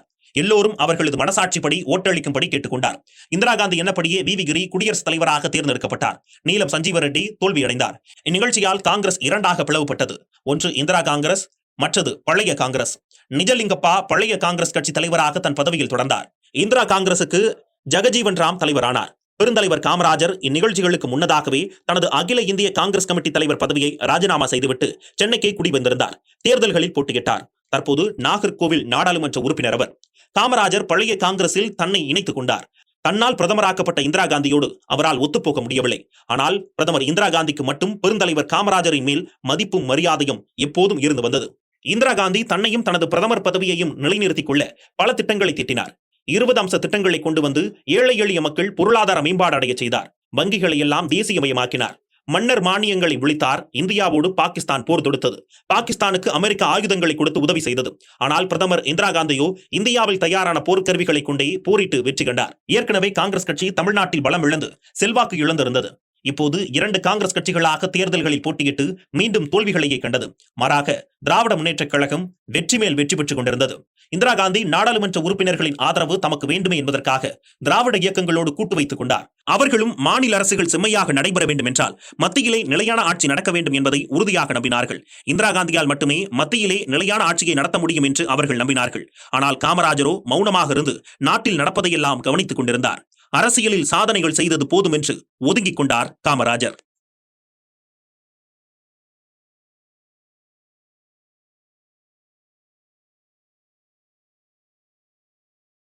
கர்ம வீரரின் சிந்தனைகள். காமராஜர் தன் வாழ்நாள் முழுவதும் சீரிய சிந்தனையும் சிறந்த கொள்கைகளையும் கொண்டவராக வாழ்ந்து வந்தார். மற்றவர்களை குறை கூறுவதற்கு முன் தான் அந்த விஷயத்தில் சரியாக இருக்க வேண்டும் என்று உறுதி எடுத்துக் கொண்டிருந்தார். கர்ம வீரர் கொண்டிருந்த சிந்தனைகள் குறித்த பார்வையை இப்போது கேட்கலாம். பொறுமையை கடைபிடியுங்கள். இப்போதுள்ள அரசியல் தலைவர்கள் பலர் மக்களிடம் உங்களுக்கு நான் அதை செய்கிறேன் இதை செய்கிறேன் என்று சொல்லி வாக்குகளை பெற வாக்குறுதிகளை அள்ளி வழங்குகின்றார்கள். வெற்றி பெற்ற பிறகு தொகுதிக்கும் மக்களுக்கும் தேவையான அடிப்படை செயல்களை கூட செய்ய மறுக்கிறார்கள். அவசரப்பட்டு சில செயல்களை செய்து அவமானத்திலும் அமுங்கி போகிறார்கள். அவசரத்தில் அள்ளி தெளித்த கோலங்களாக சில அரசியல் தலைவர்கள் இருப்பது மிகவும் வருத்தமளிக்கும் விஷயமாகும். பதறும் காரியம் சிதறும் என்பார்கள். திட்டமிடாமல் அவசரப்பட்டு செய்யப்படும் செயல்கள் முடிவில் பிரச்சனைகளை ஏற்படுத்தும், மேலும் அவமானங்களை உருவாக்கும். இதனை உணர்ந்த பெருந்தலைவர் காமராஜர் நிதானமாக செயல்படுவதற்கு எளிய வழியாக ஆகட்டும் பார்க்கலாம் என்னும் வார்த்தைகளை உபயோகித்து வந்தார். எந்த காலத்திலும் பொறுமையை கடைபிடிக்க வேண்டும் என்பது பெருந்தலைவரின் சிந்தனையாகும். வீண் வம்புக்கு விலகிவிடுங்கள். நம் மீது குறை சொல்பவர்களை கண்டால் நமக்கு எரிச்சல் வரும். நம் மீது வேண்டுமென்றே குறை சொன்னால் எரிச்சலோடு கோபமும் சேர்ந்து வரும். சில வேளைகளில் மற்றவர்கள் வீண் வம்பு செய்து நம்மை சண்டைக்கு இழுப்பார்கள். இதனால் நிலை குலைந்து நிதானம் இழந்து செயல்படவும் வாய்ப்புள்ளது. இந்த மாதிரியான காலகட்டங்களில் பிரச்சனை கொடுப்பவரை விட்டு விலகி இருப்பது விவேகமான செயலாகும். வீணாக வம்புக்கு வந்தாலும் அவர்களோடு சண்டையிடாமல் ஒதுங்கிக் கொள்வது நல்லது. இலக்கிய செல்வர் குமரி அனந்தன் அவர்கள் தமிழக இளைஞர் காங்கிரசின் தலைவராக இருந்த நேரம் கட்சியில் உள்ள மூத்த தலைவர்கள் பலர் குமரி அனந்தன் அவர்களுக்கு உரிய மரியாதை தரவில்லை. பல்வேறு விதத்தில் அவரை தொந்தரவு செய்தார்கள். குமரி அனந்தன் சமாளித்து பார்த்தார், முடியவில்லை. பொறுமையின் எல்லைக்கு சென்றுவிட்ட குமரி அனந்தன் முடிவில் பெருந்தலைவர் காமராஜரிடம் விஷயத்தை சொன்னார். மூத்த தலைவர்கள் தனக்கு இடைஞ்சல் செய்கிறார்கள் என்பதை சொன்னால் காமராஜர் கண்டிப்பாக அவர்களை அழைத்து கண்டித்து திருத்துவார் என எதிர்பார்த்தார் குமரி அனந்தன். காமராஜர், நீ போகிற இடத்தில் ஒரு பெரிய பாறை இருக்குதுன்னா என்ன செய்வ? அதை அசைத்து தள்ளிவிட்டா போவ? முடியாதுல்ல, அதை சுற்றிதானே போவ, அதை போல சுற்றி போயே என்று சொன்னார். பெருந்தலைவரின் சீரிய வழிகாட்டலை கேட்ட குமரி அனந்தன் அமைதியாகிவிட்டார். வீணாக வம்பு சண்டைக்கு இழுப்பவர்களை விட்டு விலகிவிடு என்பது கர்ம வீரர் காமராஜரின் அன்பு கட்டளையாகும். படிக்கும் போது அரசியல் வேண்டாம். அரசியல் என்பது அறிவுள்ளவர்களை கூட சில வேளைகளில் அழித்துவிடும். அதுவும் மாணவ பருவத்தில், குறிப்பாக இளம் பருவத்தில் அரசியலில் மாணவர்கள் ஈடுபடும் போது உணர்ச்சிகள் மேலோங்கி இருப்பதால் படிப்பு பாழாக வாய்ப்புள்ளது. கவனம் சிதறி விடுவதால் படிப்பில் அக்கறை இல்லாமல் கோஷ்டி சேர்ந்து படிப்பை நிறுத்திக் கொண்டவர்களும் இருக்கிறார்கள். மாணவர்கள் தம்மோடு இருந்தால் அரசியலில் தனிப்பலம் கிடைக்கும் என்று இளம் ரத்தங்களை தனது கட்சியின் வளர்ச்சிக்காக உரமாக்கி செயல்படுபவர்களும் உண்டு. ஆனால் காமராஜர் அரசியல் தலைவராக இருந்தாலும் மாணவர்கள் எப்போது அரசியலுக்கு வர வேண்டும் என்பதை தெளிவாக தெரிந்து வைத்திருந்தார். ஒருமுறை சிதம்பரம் அண்ணாமலை பல்கலைக்கழக மாணவர்கள் அரசியலில் ஈடுபட்டு பிரச்சனைகளை சந்தித்திருந்தனர். அவர்கள் அப்போது முதலமைச்சராக இருந்த பெருந்தலைவர் காமராஜரை காண சென்னை சென்றார்கள். அவர்களிடம் காமராஜர், படிக்கும் போது மாணவர்களுக்கு அரசியல் வேண்டாம், படிப்பை முடித்த பின்பு எந்த அரசியலிலும் வேண்டுமானாலும் ஈடுபடுங்கள் என அவர்களுக்கு அறிவுரை கூறினார். மேலும் அவர்கள் பிரச்சனைக்கு தீர்வு ஏற்பட உதவினார். படிக்கும் போது அரசியல் வேண்டாம் என்பது படிக்காத மேதையின் பண்புள்ள சிந்தனையாகும். உழைத்து வாழ வேண்டும். இப்போதெல்லாம் உழைக்காமல் பிழைக்க வேண்டும் என்பதை சிலர் மனதில் கொண்டு சும்மா இருக்கிறார்கள். உடல் உழைப்பு செய்யவும் தயாராக இல்லை. மூளை உழைப்புக்கும் தயாராக இல்லை. எனவே சோம்பலுடன் திரியும் கூட்டம் அதிகமாகிவிட்டது. ஒரு நாடு வளர்ச்சி பெற வேண்டுமானால் அந்த நாட்டின் மக்கள் அனைவரும் உழைக்க வேண்டும். ஒருமுறை ஆவடியில் காங்கிரஸ் மாநாடு சிறப்பாக நடந்தது. மாநாட்டில் ஜவஹர்லால் நேருவும் கலந்து கொண்டார். மாநாட்டில் கலந்து கொண்ட பெருந்தலைவர் காமராஜர், கடுமையான உழைப்பே மக்களை வறுமையிலிருந்து மீட்கும். சமதர்ம சமுதாயம் மலர வன்முறை தேவையில்லை. காந்திஜி காட்டிய வழியில் சமதர்ம சமுதாயத்தை அமைப்போம் என பேசி மக்களின் மனதில் இடம்பெற்றார். உழைத்து வாழ வேண்டும் என்பது உத்தமர் காமராஜரின் சத்திய மொழியாகும். வீரமுடன் வாழுங்கள். நோயினால் மடிந்தவர்களை விட பயத்தினால் இறந்தவர்களே அதிகம் என்பார்கள். எதற்கெடுத்தாலும் நாளும் பயந்து வாழ்கின்ற மக்களும் உண்டு. அஞ்சி அஞ்சி சாவார் அவர் அஞ்சாத பொருளில்லை அவனியிலே என பாட்டுக்கூறு புலவர் பாரதியார் தெளிவாக நாட்டு மக்களின் நிலையை அன்றே படம் பிடித்து காட்டினார். கோழையாய் வாழ்வதை விட வீரனாய் சாவதே மேல் என்பது நாட்டுப்பற்றுமிக்க நல்லவர்களின் கருத்தாகும். நம் நாட்டு விடுதலைக்காக தூக்கு கயிற்றை முத்தமிட்டவர்கள் ஏராளம். குண்டடிப்பட்டு செத்தவர்கள் ஏராளம். குண்டாந்தடியால் தாக்கப்பட்டவர்கள் ஏராளம். நாட்டுக்காக விடுதலைக்காக பாடுபட்ட நல்லவர்கள் வாழ்ந்த நம் நாட்டில் காமராஜர் வாழ்க்கையிலும் ஒரு சம்பவம் நடந்தது. 1949ஆம் ஆண்டு திருச்சியில் ஒரு பொதுக்கூட்டம் நடந்தது. தமிழ்நாடு காங்கிரஸ் தலைவராக இருந்த காமராஜர் அந்த கூட்டத்தில் கலந்து கொண்டு பேசும்போது சிலர் குழப்பம் உண்டாக்க வெடிகளை வீசினார்கள். மேடை அருகே வெடி வெடித்ததும் கூட்டம் கலைய ஆரம்பித்தது. உடனே காமராஜர், கூட்டத்தில் குழப்பம் உண்டாக்க நினைப்பவர்கள் இந்த மாதிரி வெடிப்பதில் பலனில்லை. வீரம் இருந்தால் என் நெஞ்சில் துப்பாக்கியால் சுடுங்கள். காந்தியடிகளை கோட்சை சுட்டுக் கொன்றான், அதனால் காந்தியடிகள் அமரரானார். அதை போலவே பெருமை எனக்கும் கிடைக்கட்டும். வீர பரம்பரையில் வந்தவர்கள் வியாதியில் கஷ்டப்பட்டு இறந்தார்கள் என்பது பெருமை கிடையாது என்று அஞ்சாது உரையாற்றினார். கூட்டம் அமைதியானது. வீரமுடன் வாழ்வதே விவேகமான செயலாகும் என்பது பாரத ரத்னா காமராஜரின் சீரிய சிந்தனையாகும். எளிமையோடு இருங்கள். எளிமையை கடைபிடிப்பதன் மூலம் சிறப்பான வாழ்க்கை வாழலாம் என்பதை கர்ம வீரர் காமராஜர் அடிக்கடி உணர்த்தி வந்தார். முதலமைச்சராக பணியாற்றிய காமராஜர் ஒரு முறை மதுரை விருந்தினர் மாளிகையில் தங்க நேரிட்டது. மின்சார கோளாறு காரணமாக அப்போது மின்விளக்குகள் விருந்தினர் மாளிகையில் ஒளி வீசவில்லை. ரிப்பேர் செய்ய ஆட்கள் வந்திருந்தார்கள். அப்போது காமராஜர், நான் படுக்க வேண்டும், எனவே அறையினுள் இருக்கும் கட்டிலை எடுத்து வந்து அந்த வேப்ப மரத்தின் கீழே வையுங்கள் என்றார். வேப்ப மரத்தின் கீழ் கட்டிலை கொண்டு வந்து ஊழியர்கள் போட்டார்கள். காமராஜர் கட்டிலில் படுத்துக் கொண்டார். அப்போது காமராஜரின் அருகில் காவலுக்காக ஒரு போலீஸ்காரர் நின்றார். அந்த போலீஸ்காரரை பார்த்த காமராஜர், நீங்கள் ஏன் இங்கு நிற்கிறீர்கள்? நீங்கள் போய் படுங்கள், என்னை யாரும் தூக்கிச் செல்ல மாட்டார்கள் என்று கூறி அனுப்பி வைத்து விட்டார். தனது காவலுக்கு பல்வேறு படைகளோடு உலாவரும் அரசியல்வாதிகள் மத்தியில் காமராஜர் வித்தியாசமானவராக திகழ்ந்தார். சட்டத்தை மதித்திடுங்கள். முதலமைச்சராக பெருந்தலைவர் காமராஜர் பதவியில் இருந்த நேரம் ஒரு நாள் இரவு கூட்டத்தில் கலந்து கொண்டு தனது வீட்டுக்கு காரில் திரும்பினார். சென்னையில் ஒரு வழிப்பாதை ஒன்றில் கார் சென்று கொண்டிருந்தது. அந்த வழியில் கார் செல்ல அனுமதி இல்லை. அதை கவனித்த காமராஜர் காரை நிறுத்தச் சொன்னார். ஏன் கார் செல்ல அனுமதி இல்லாத பாதையில் செல்கிறாய்? காரை திருப்பு என டிரைவரிடம் கண்டிப்புடன் சொன்னார். ஐயா, இந்த ராத்திரி நேரத்தில் போக்குவரத்து ரொம்ப குறைவாகத்தான் இருக்குது. இந்த பாதை வழியே போனால் சீக்கிரம் வீட்டுக்கு போய்விடலாம் என்றார் டிரைவர். இரவு நேரம் என்றால் எப்படி வேண்டுமானாலும் போகலாமா? கூட்டம் இல்லை என்று இப்போது போனால் இது எப்போதும் பழக்கமாகிவிடும். சட்டத்தை இயற்றும் நாமே சட்டத்தை பின்பற்றவில்லை என்றால் மற்றவர்கள் சட்டத்தை எப்படி கடைபிடிப்பார்கள்? முதலமைச்சர் என்றால் எப்படியும் போகலாமா என டிரைவரிடம் கூறிவிட்டு ஒழுங்கான பாதையில் செல்லுமாறு கட்டளையிட்டார். சட்டம் இருந்தால் அது யாராக இருந்தாலும் மதித்து நடக்க வேண்டும் என்பது காமராஜரின் எண்ணமாகும். இன்று போக்குவரத்து விதிமீறல்கள் கணக்கின்றி நடக்கிறது. சிறுவர்களிடம் இருசக்கர வாகனங்களை கொடுத்து விடுவதன் மூலம் சாலைகளிலும் வீதிகளிலும் எந்தவிதமான சட்ட விதிகளையும் பின்பற்றாமல் பெற்றோர் இருக்கிறார்கள். அந்த சிறுவர்கள் சாலைகளில் அளவுக்கு மீறிய வேகத்தில் செல்வதை அவர்கள் அறிவதில்லை. வாகனத்தை கட்டுப்படுத்தும் ஆற்றல் அந்த சிறுவர்களுக்கு இருப்பதுமில்லை. இதுதான் இன்று விபத்துகள் நடக்க முதல் காரணம்.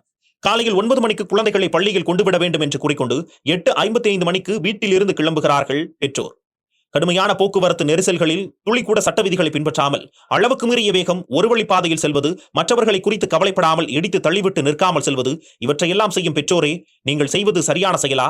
பெற்றவர்களாகிய நீங்கள்தான் உங்கள் பிள்ளைக்கு விதிமுறைகளை மீற கற்றுத்தருவது என்பதை மறவாதீர்கள். அலுவலகம் செல்லும் அவசரத்தில் இன்று பல தரப்பினரும் செய்யும் போக்குவரத்து விதிமீறல்கள் கணக்கற்றவை. எல்லாவற்றையும் செய்துவிட்டு சரியாக செல்பவனை குறை கூறுவது என்பதெல்லாம் ஒரு மகா மட்டமான செயல். படித்தவர்களும் பெண்களும் இந்த விதிமீறல்களில் முதலாம் நிலையில் இருப்பவர்கள். பெண்கள் சட்டத்தை மீறுவதும் அதை காலில் போட்டு நசுக்குவதும் சரியான செயல் கிடையாது. நாளைய தலைமுறையை உலகத்திற்கு தரும் பொறுப்பில் இருப்பவர்கள் நீங்கள். உங்களிடமிருந்தே ஒரு வலிமையான சமுதாயம் உருவாகிறது என்பதை மறக்காதீர்கள். சட்டம் மக்கள் சரியாக நடப்பதற்காக உருவாக்கப்படுகிறது. அதை மீறிவிட்டு அரசையும் அரசியலாளர்களையும் போக்குவரத்து காவலர்களையும் விமர்சிக்கின்றீர்கள். முதலில் நீங்கள் யோகியமாக நடக்க வேண்டியவர்கள் என்பதை மறக்க வேண்டாம். காமராஜரை போல சட்டத்திற்கு உட்பட்டு நடக்க கற்றுக்கொள்ளுங்கள். காமராஜர் தந்த பொற்கால ஆட்சி வேண்டும் என்று கேட்பதற்கு முன் முதலில் அவர் வகுத்த சட்டங்களை பின்பற்றி நடக்க பயிற்சி எடுங்கள். அதுவே விவேகமும் முன்னேற்றமும் தரும்.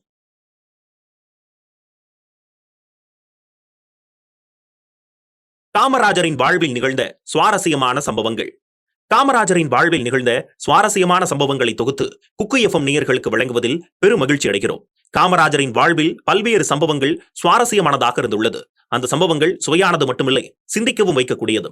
வாங்க விளக்கமாக கேட்கலாம். திருடனுடன் ஒரு இரவு. விருதுப்பட்டியில் திருடன் ஒருவன் தனது கைவரிசையை காட்டிக் கொண்டிருந்தார். எல்லோருக்கும் குலை நடுக்கம். பெரியவர்கள் கூட பயந்து நடுங்கினார்கள். இருட்டத் தொடங்கியதுமே பலர் தங்களுடைய வீடுகளை பூட்டிக் கொண்டார்கள். திருடனை பிடிப்பதற்கு பதிலாக தங்களை பாதுகாத்துக் கொள்வதிலேயே பலர் கவனம் செலுத்தினார்கள். தவறுகளை தட்டி கேட்க வேண்டும் என்ற தைரியம், அதனால் ஆபத்து வந்தால் ஏற்றுக்கொள்கிற அஞ்சா நெஞ்சம், சமுதாயத்துக்கு நான் பயன்பட வேண்டும் என்ற தொண்டுள்ளம், இவையெல்லாம் சிறுவனாக இருந்த காமராஜரிடம் நிரம்பியிருந்தது. அதனால் திருடனை பிடிக்க அவரை திட்டமிட்டார். தனக்கு உதவியாக சில நண்பர்களை சேர்த்துக் கொண்டார். திருடன் வரும் இருட்டு வழியில் குறுக்காக ஒரு கயிறை கட்டி வைத்தார்கள். அவன் விழுந்ததும் கண்ணில் தூவ மிளகாய் பொடி தயாராக இருந்தது. பாதையின் ஓரத்தில் பதுங்கியிருந்து திருடன் வரும் நேரத்தை எதிர்பார்த்திருந்தார்கள். திட்டமிட்டபடி திருடன் வந்தான். கயிறு தடுக்கி தடுமாறி விழுந்தான். கன நேரத்தில் கண்ணில் மிளகாய் பொடி தூவப்பட்டது. சாக்கு பையில் திருடனை போட்டு குண்டுகட்டாக கட்டிவிட்டார்கள். திருடனை பிடித்த காமராஜரின் தீரச் செயல் கண்டு ஊரே வியந்தது. தலைவனுக்குரிய தகுதி, பொறுமை.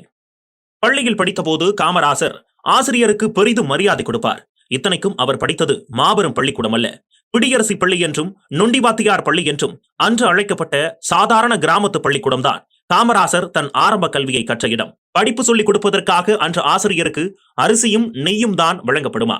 பொதுவாக அந்த காலத்து பிள்ளைகள் ஆசிரியர்களிடம் அதிக மரியாதை வைத்திருப்பார்கள். என்றாலும் காமராசர் மிக அதிகமாகவே ஆசிரியருக்கு மரியாதை கொடுத்தார். பெரியோரை மதிக்கும் இந்த பண்பே பிற்காலத்தில் காந்தியடிகள், சத்தியமூர்த்தி போன்றோரிடம் மரியாதை காட்ட அவருக்கு அடித்தளம் அமைத்துக் கொடுத்தது. வகுப்பறையில் ஒரு நாள் கணக்கு ஆசிரியர் மாணவர்களிடம் கணக்கு போட சொன்னார். எப்போதும் காமராசரை பார்த்து காப்பி அடிக்கிற ஒரு மாணவனை அன்றைய தினம் ஆசிரியர் கவனித்து விட்டார். அவர் தன்னை கவனித்து விட்டதை உணர்ந்து அந்த மாணவன் கதையை மாற்றிவிட்டான். காமராசர் கணக்கை காட்ட சொல்லி கட்டாயப்படுத்தியதாக புகார் செய்தான். உண்மையை உணராத ஆசிரியர் காமராசரை அடித்து விட்டார். தவறாக தண்டிக்கப்படுகிறோம் என்று தெரிந்தும் எதிர்ப்பு தெரிவிக்காமல் தண்டனையை ஏற்றார். ஒரு சத்தியாகிரக போராளி அப்போதே உருவாகிவிட்டார். காமராஜருடன் வகுப்பில் படிக்கும் மற்ற மாணவர்கள் ஆசிரியரிடம் சென்று புகார் செய்த மாணவன்தான் உண்மையில் காப்பி அடிப்பவன் என்பதை கூறியதும் ஆசிரியர் மனம் வருந்தினார். காமராசரின் பொறுமையை கண்டு வியந்தார். அவரை அன்போடு வருடி கொடுத்தார். ஒரு காந்திய தலைவன் உருவான கதை இது. மார்க்கண்டேயனை காப்பாற்றிய காமராஜர். வாழ்க்கையில் என்றைக்குமே நடிக்காத காமராஜர் நாடகத்தில் நன்றாக நடிப்பாராம். சிறுவயதில் அவர் மார்க்கண்டேயன் என்ற நாடகத்தில் நடித்திருக்கிறார். அதில் அவருக்கு மார்க்கண்டேயனை காப்பாற்றும் சிவபெருமான் வேடம். 16 வயது ஆனதும் மார்க்கண்டேயனுக்கு ஆயுள் முடிந்துவிடும் என்பது அவனது பெற்றோருக்கு ஆண்டவன் போட்டிருந்த நிபந்தனை. அதன்படி 16 வயது முடிந்ததும் யமதர்மன் பாச கயிற்றோடு மார்க்கண்டேயனை அழைத்துச் செல்ல வந்துவிட்டான். மார்க்கண்டேயன் ஓடிச் சென்று சிவபெருமானின் கால்களை பிடித்துக் கொள்கிறான். இறைவா, என்னை காப்பாற்று என்று மன்றாடுகின்றான். சிவபெருமான் யமனிடம், இவன் எனது பக்தன், என்னிடம் சரணடைந்து விட்டான், இவனை விட்டுவிடு என்று சிவபெருமான் சொல்கிறார். யாராயிருந்தாலும் எனது கடமையை நிறைவேற்றுவேன் என்று கர்ஜிக்கிறான் யமன். சிவபெருமானாக நடித்த காமராசருக்கும் யமனாக நடித்தவருக்கும் வாக்குவாதம் வந்துவிடுகிறது. சிவபெருமான் எவ்வளவோ சொல்லியும் யமன் கேட்பதாக இல்லை.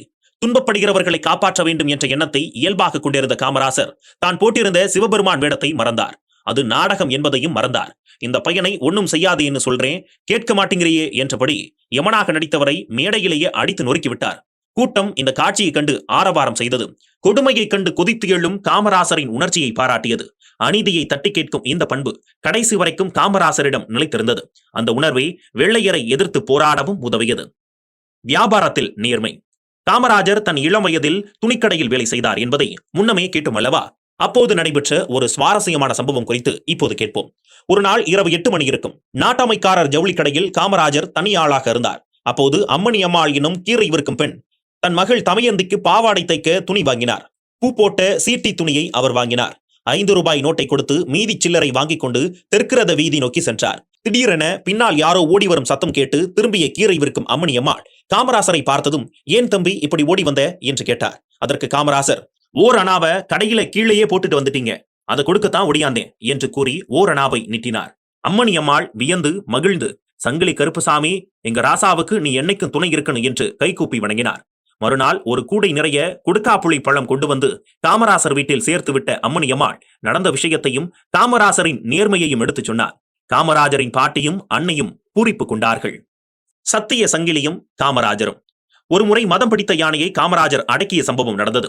விருதுப்பட்டியில் இந்து நாடார்களுக்கு பாத்தியப்பட்ட எல்லா கோவில்களுக்கும் பொதுவான யானை ஒன்று உண்டு. அந்த யானையின் பெயர் மாரியாத்தா என்பதாகும். சம்பவம் நடந்த நேரத்தில் நல்ல மழை பெய்ததால் நிறைந்திருந்த தெப்பக்குளத்தில் யானை பாகன் காலை வேளையில் மாரியாத்தாவை குளிப்பாட்டுவார். அன்று வழக்கம் போல நன்றாக தேய்த்து குளிப்பாட்டினார். குளித்துவிட்டு கரையேறிய யானை தலையை அங்கும் இங்கும் பலமாக ஆட்டிவிட்டு தரையில் ஏதோ தேடியது. சப்தமாக பிளிறியது. பாகன் சமாதானப்படுத்தியும் கேட்காமல் பாகனை கீழே தள்ளிவிட்டு துதிக்கையை தரையில் பட்பட்டென்று அடித்தது. பின் பிளிறியபடி அம்மன் கோவில் மைதானத்தை நோக்கி ஓடியது. பாதையில் போய்க் கொண்டிருந்த மக்கள் நாலாபுரமும் பதறி அடித்துக் கொண்டு சிதறி ஓடினார்கள். யானை பாகன் என்ன செய்வதென்று புரியாமல் 18ஆம் படி கருப்பசாமி கோவில் முன் தவித்தபடி நின்றார். இந்த நேரத்தில் காமராஜரும் தங்கப்பனும் மைதானத்துக்குள் வந்தனர். அங்கு நடக்கும் நிலைமையை காமராஜர் புரிந்து கொண்டார். அவர் மெதுவாக பதுங்கியபடி முன்னேறி சென்று யானை கட்டு மண்டபத்துக்குள் நுழைந்தார். பொதுவாக யானைக்கு முன்பாக துதிக்கைக்கு எட்டும் தூரத்தில் ஒரு சங்கிலியை பாகன்கள் போட்டு வைத்திருப்பார்கள். அதற்கு பெயர் சத்திய சங்கிலி. யானையை பிடித்து பழக்கும் போது முதலில் சங்கிலியை கொடுப்பது வழக்கம். யானையை மண்டபத்தில் கட்டியிருக்கும் போது இந்த சங்கிலி யானையின் முன்பாக கிடைக்கும். வெளியே சென்றால் அதை துதிக்கையில் எடுத்துக்கொண்டுதான் கிளம்பும். யானைக்கு சங்கிலி நினைப்பு வராத வரை ஒன்றுமில்லை. நினைவு வந்துவிட்டால் சங்கிலியை உடனே கையில் கொடுத்து விட வேண்டும். இல்லாவிட்டால் யானைக்கு கோபம் வந்துவிடும். அன்று அது குளிக்க கிளம்பிய போது சங்கிலியை மறந்து மண்டபத்திலேயே விட்டுவிட்டதால் குளித்து கரையேறியதும் யானைக்கு சங்கிலி நினைவு வர தரையில் தட்டி பிளிரி காட்டியிருக்கிறது. இது பாகனுக்கு புரியவில்லை. ஆனால் எப்போதும் யானையை வேடிக்கை பார்த்து வரும் காமராசருக்கு புரிந்திருக்கிறது. அதனால்தான் சத்திய சங்கிலியை எடுத்து வந்து காமராசர் யானையின் முன்னே வீசினார். துதிக்கையில் சங்கிலியை எடுத்துக்கொண்ட யானை சாதாரணமாக மண்டபத்தை நோக்கி சென்றது. ஆபத்தான சமயத்தில் கூட காமராசர் துணிச்சலுடன் செயல்படும் தன்மையை பற்றி தங்கப்பன் எப்போதும் பேசுவது வழக்கம். பிற்காலத்தில் இந்திய சீர்திருத்த சட்டம் பற்றி பேச்சு வந்தபோது தலைவர் சத்தியமூர்த்தி யானைக்கு சத்திய சங்கிலி எடுத்துக் கொடுத்த காமராசர் காட்டும் வழியை பின்பற்ற விருதுநகர் பொதுமக்கள் ஒருபோதும் தவறமாட்டார்கள் என்ற நம்பிக்கை எனக்கு உண்டு என்று கூறினார். மனித நேயத்தின் முகம் காமராஜர். தன்னோடு வரும் உதவியாளரும் உரிய நேரத்தில் பசியாற வேண்டும் என்று நினைப்பவர் பெருந்தலைவர். 1960 காஞ்சிபுரத்தில் காங்கிரஸ் கமிட்டி கூட்டத்துக்கு பெருந்தலைவர் வந்தார். அங்கு நடந்த வேறு சில விழாக்களிலும் கலந்து கொண்டு இரவு உணவுக்காக யாதவாள் சத்திரத்தை அடைந்தார். காஞ்சிபுரம் இட்லி தலைவருக்கு விருப்பம் என்பதால் அவருக்கு இட்லி பரிமாறப்பட்டது. சாப்பிட்ட பிறகு இரவே காரில் சென்னை திரும்புவதாக ஏற்பாடு. எனவே உடன் வந்தவர்களை அதிகாரிகள் விரைவாக சாப்பிட்டுவிட்டு கிளம்புமாறு அவசரப்படுத்தினார்கள். அதனை கண்ட காமராஜர் அதிகாரிகளை தடுத்தார். வேண்டாம், அவர்களை அவசரப்படுத்தினால் அரைகுறையாக சாப்பிட்டுவிட்டு எழுந்து விடுவார்கள். டிரைவர் கண் விழித்து கார் ஓட்ட வேண்டாமா? அவர்களெல்லாம் மெதுவாக சாப்பிட்டுவிட்டு சற்று ஓய்வெடுத்த பிறகு கிளம்பலாம். ஒன்றும் அவசரமில்லை என்றார். மற்றவர்களின் உணர்வுகளை மதிக்கின்ற இந்த மனிதநேயம் எல்லாருக்கும் இருந்தால் நல்லது. நிருபர்களுடன் காமராஜர். ஆங்கிலத்தை சரியாக பயன்படுத்தும் ஆற்றல் பெற்றிருந்தவர் பெருந்தலைவர். 1962 பொதுத் தேர்தல்கள் முடிந்து முடிவுகள் வெளியாகிவிட்டன. அந்த சமயத்தில் முதலமைச்சர் காமராஜரை சந்திக்க பத்திரிகை நிருபர்கள் வந்தார்கள். தேர்தலில் திமுக சட்டசபையில் 50 இடங்களை கைப்பற்றிவிட்டது பற்றி கருத்து கேட்டனர். அதற்கு பெருந்தலைவர், அதிக இடங்களை பிடித்து விட்டார்கள் என்பது உண்மை. ஆனால் நாட்டு மக்களை பிரிக்க நினைப்பதையே கொள்கையாக வைத்துக் கொண்டிருக்கும் ஒரு கட்சி எப்படி ஒரு நல்ல எதிர்க்கட்சியாக விளங்க முடியும் என்றார். பிறகு பெருந்தலைவர் ஆங்கில தினசரிகளின் நிருபர்களை பார்த்து, நான் நல்ல எதிர்க்கட்சி அல்ல என்று சொன்னேனே, அது நல்ல என்பதற்கு ஆங்கிலத்தில் என்ன வார்த்தை போடப் போகிறீர்கள் என்று கேட்டார். ஒரு நிருபர் குட் என்றார், மற்றொருவர் ஸ்ட்ராங் என்றார். தலைவர் திருப்தி அடையவில்லை. நிருபர்கள் தங்களுக்குள் கிசுகிசுவென பேசினார்களே தவிர சரியான ஆங்கில பதம் அவர்களுக்கு கிடைக்கவில்லை. கடைசியில் காமராசரே சவுண்ட் என்று போட்டால் சரியாக இருக்குமா என்று கேட்டார். அதை நிருபர்கள் அனைவரும் மகிழ்வோடு ஏற்றுக்கொண்டனர். ஆங்கிலம் தெரிந்தவர்களுக்கு மத்தியில் அவர்களுக்கே தெரியாத பதத்தை சரியாக எடுத்து பயன்படுத்திய பெருமை பெருந்தலைவரையே சாரும். நினைத்ததை முடிக்கும் உறுதி. இந்தியா சுதந்திரம் அடைந்த பிறகு சென்னையில் ராயபுரம் கடற்கரை அப்பகுதி மக்களுக்கு உல்லாசபுரியாக விளங்கியது. ஆங்கிலோ இந்திய பெருமக்கள் அப்பகுதியில் அதிகமாக வசித்து வந்தனர். பகல் பொழுது பல அலுவலகங்களில் பணியாற்றிவிட்டு மாலை நேரத்தில் தங்கள் துணைவர்களோடு கடற்கரையில் உலா வருவார்கள். ஆனால் அந்த ராயபுரம் கடற்கரையும் அங்கே காதலர்கள் உலாவும் காட்சியும் சில நாட்களில் மறைந்துவிட்டது. தொழிற்பெருக்கம், துறைமுகம் விரிவாக்கம் போன்றவற்றால் அவை மறைந்து போயின. இந்தியரா ஆங்கிலேயரா என்று 2 நிலையில் இருந்த ஆங்கிலோ இந்திய மக்களில் பெரும்பான்மையினர் ஆஸ்திரேலிய நாடு தந்த வரவேற்பை ஏற்றுக்கொண்டு அங்கு குடியேறினர். தூய்மையான கடற்கரைக்கு இயங்கிய சென்னை மக்கள் விரும்பி செல்லும் மாலை நேர இடமாக செயின்ட் ஜார்ஜ் கோட்டை எதிரில் அமைந்த பரந்த கடற்கரை கிடைத்தது. கடற்கரைக்கு செல்லும் வழியில் ரயில்வே கிராசிங் ஒன்று குறுக்கிடும். இதனால் மக்கள் கூட்டம், போக்குவரத்து நெரிசலும், ரயில்வே கதவடைப்பாலும் நீண்ட நேரம் காத்திருக்க வேண்டும். இந்த தொலைகளில் இருந்து மக்களுக்கு வசதி செய்து தர வேண்டும் என்றால் மேம்பாலம் அல்லது தரைவழி பாலம் கட்டப்பட வேண்டும். வடபுறம் பாரிமுனை இருப்பதால் மேம்பாலம் கட்ட முடியாது. தரைவழி பாலம் அமைத்தால்தான் வசதியாகும் என முடிவெடுத்து பொதுப்பணித்துறையினர் ஆய்வு மேற்கொண்டனர். ஆய்வின் முடிவில் தரைப்பாலம் கட்டினால் ரிசர்வ் வங்கியின் கட்டிட அடித்தளம் பாதிக்கப்படும், பாலத்தில் நீரூற்று ஏற்படும், அதை கட்டுப்படுத்த முடியாது என்று பெருந்தலைவரிடம் விளக்கி கூறினார்கள். அதற்கு செயல் வீரர் காமராஜர், முடியாதுன்னு சொல்றதுக்காகவா டெல்லியிலிருந்து வந்தீங்க? தரைவழி பாலம் கட்டுறோம், நீங்க சொல்ற எந்த குறைபாடும் இல்லாமல் கட்டி முடிக்கிறோம் என்று உறுதியாக சொல்லி அனுப்பினார்.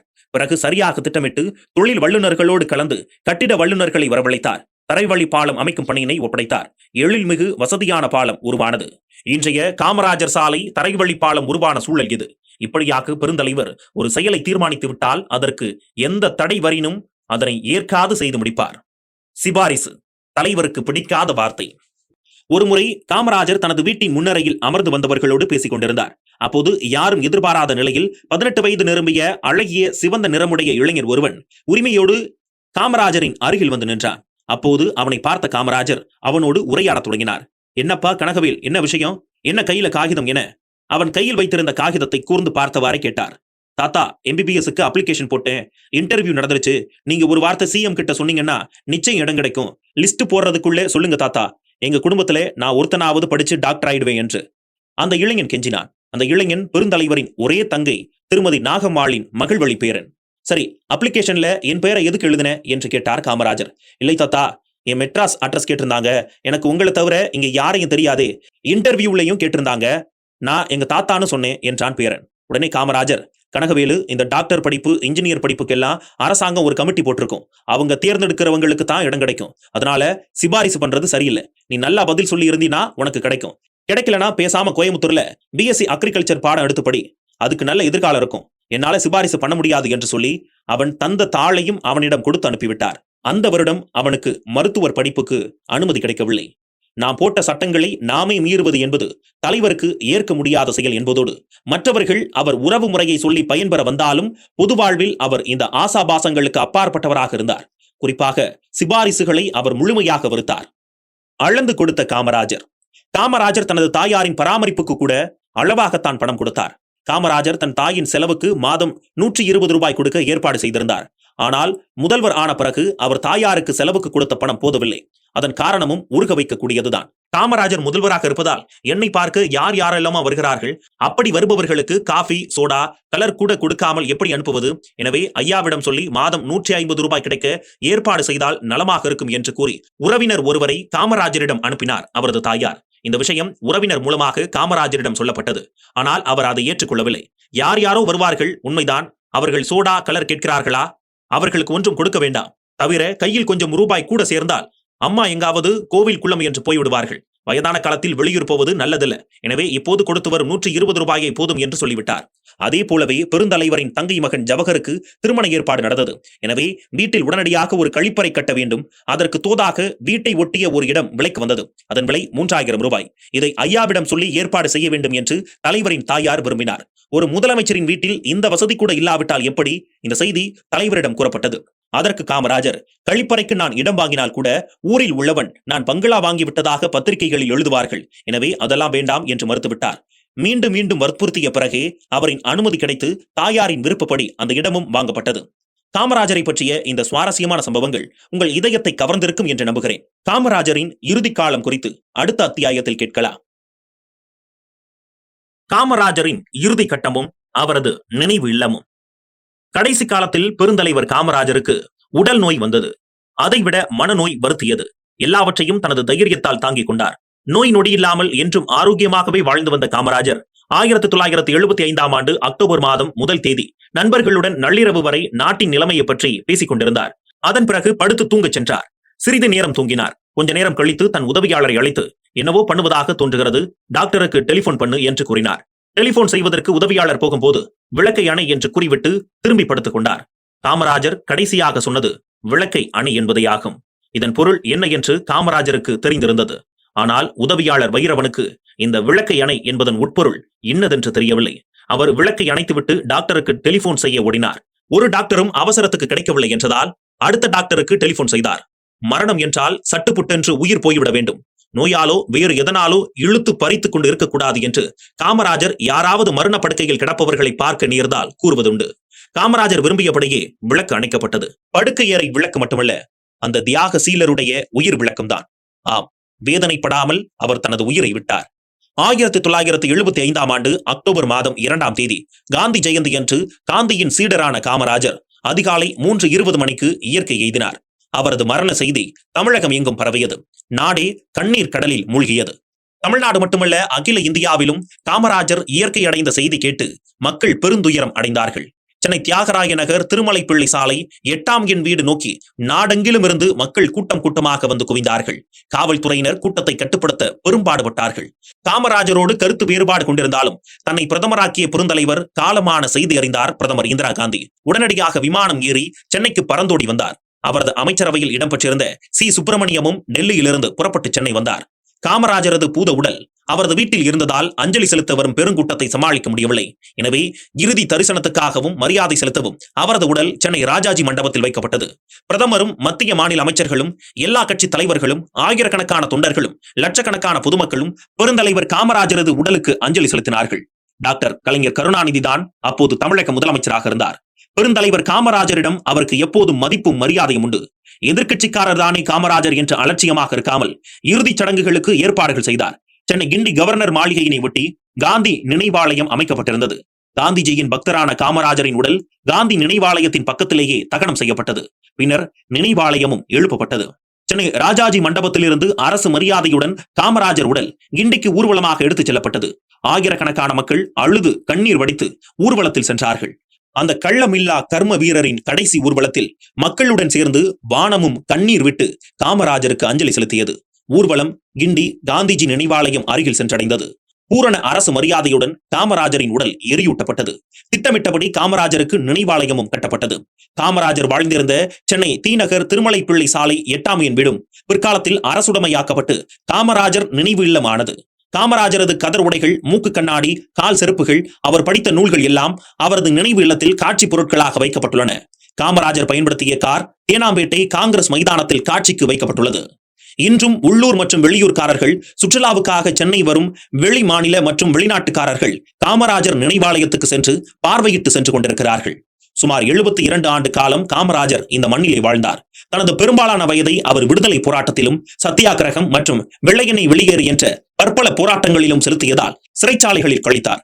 12 ஆண்டுகள் காமராஜர் தமிழ்நாடு காங்கிரஸ் கமிட்டி தலைவராக இருந்து செயலாற்றி தமிழ்நாட்டில் காங்கிரஸ் வேரூன்றவும் காங்கிரஸ் ஆட்சி ஏற்படவும் பாடுபட்டார்.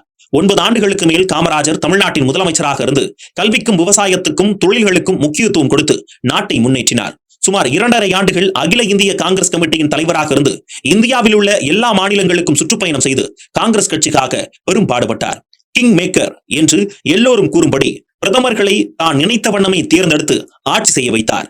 எப்போதும் தான் அணியும் 4 முழ கதர்வேட்டை, அரைக்கை கதர் சட்டை, ஒரு கதர் துண்டு, காலில் தோல் செருப்பு இவைகளுடனேயே அவர் வெளிநாடுகளுக்கு சென்று திரும்பியிருக்கிறார். காமராஜர் அதிகம் பேச மாட்டார் என்றே சொல்வார்கள். ஆனால் அவருக்கு மேடையில் பேச தெரியாது என்று சொல்லிவிட முடியாது. சுதந்திரம் அடையும் வரை பேசுவதற்கு காமராஜருக்கு வாய்ப்பு கிடைக்கவில்லை. கட்சி கூட்டங்களில் ஈடுபடவும் சிறை செல்லவும் நேரம் சரியாக இருந்தது. சுதந்திரம் அடைந்த பின்னர் ஜனநாயக முறையில் 5 ஆண்டுகளுக்கு ஒரு முறை நாட்டில் பொது தேர்தல் நடந்தது. மக்களிடம் தனது கட்சி வேட்பாளர்களுக்கு வாக்களிக்கும்படி கேட்க வேண்டிய கட்டாயம் ஏற்பட்டது. காமராஜர் என்ற பெரிய விருட்சம் 72 ஆண்டுகள் வாழ்ந்து நிழற் தந்து வீழ்ந்து விட்டது. இது இயற்கையின் நியதிதான். ஆனாலும் காமராஜர் செய்த தியாகங்கள், தொண்டுகள், சேவைகள், ஆட்சிகள், அரசியல் சாதனைகள் யாவையுமே மக்கள் மனதிலிருந்து என்றும் மறையாது. அவர் காலத்தை வென்ற கர்ம வீரர், சாதனை படைத்திட்ட சரித்திர நாயகன். பெருந்தலைவர் காமராஜரது மறைவை அவர் விதையானார் என்று எடுத்துக்கொள்ள வேண்டும். எதிர்காலத்தில் ஒரு நாள் அவர் இந்த தமிழ் மண்ணில் கட்டாயம் விருட்சமாவார் என்பதுதான் உண்மை. இந்த தன்னிகரற்ற தலைவனை குறித்து எதிர்கால தலைமுறை நிச்சயமாக அறிந்து கொள்ள வேண்டும். யார் அறிவார், எந்த குழந்தை மீண்டும் காமராஜராக மாற இருக்கிறது என்று. நன்றி, வணக்கம்.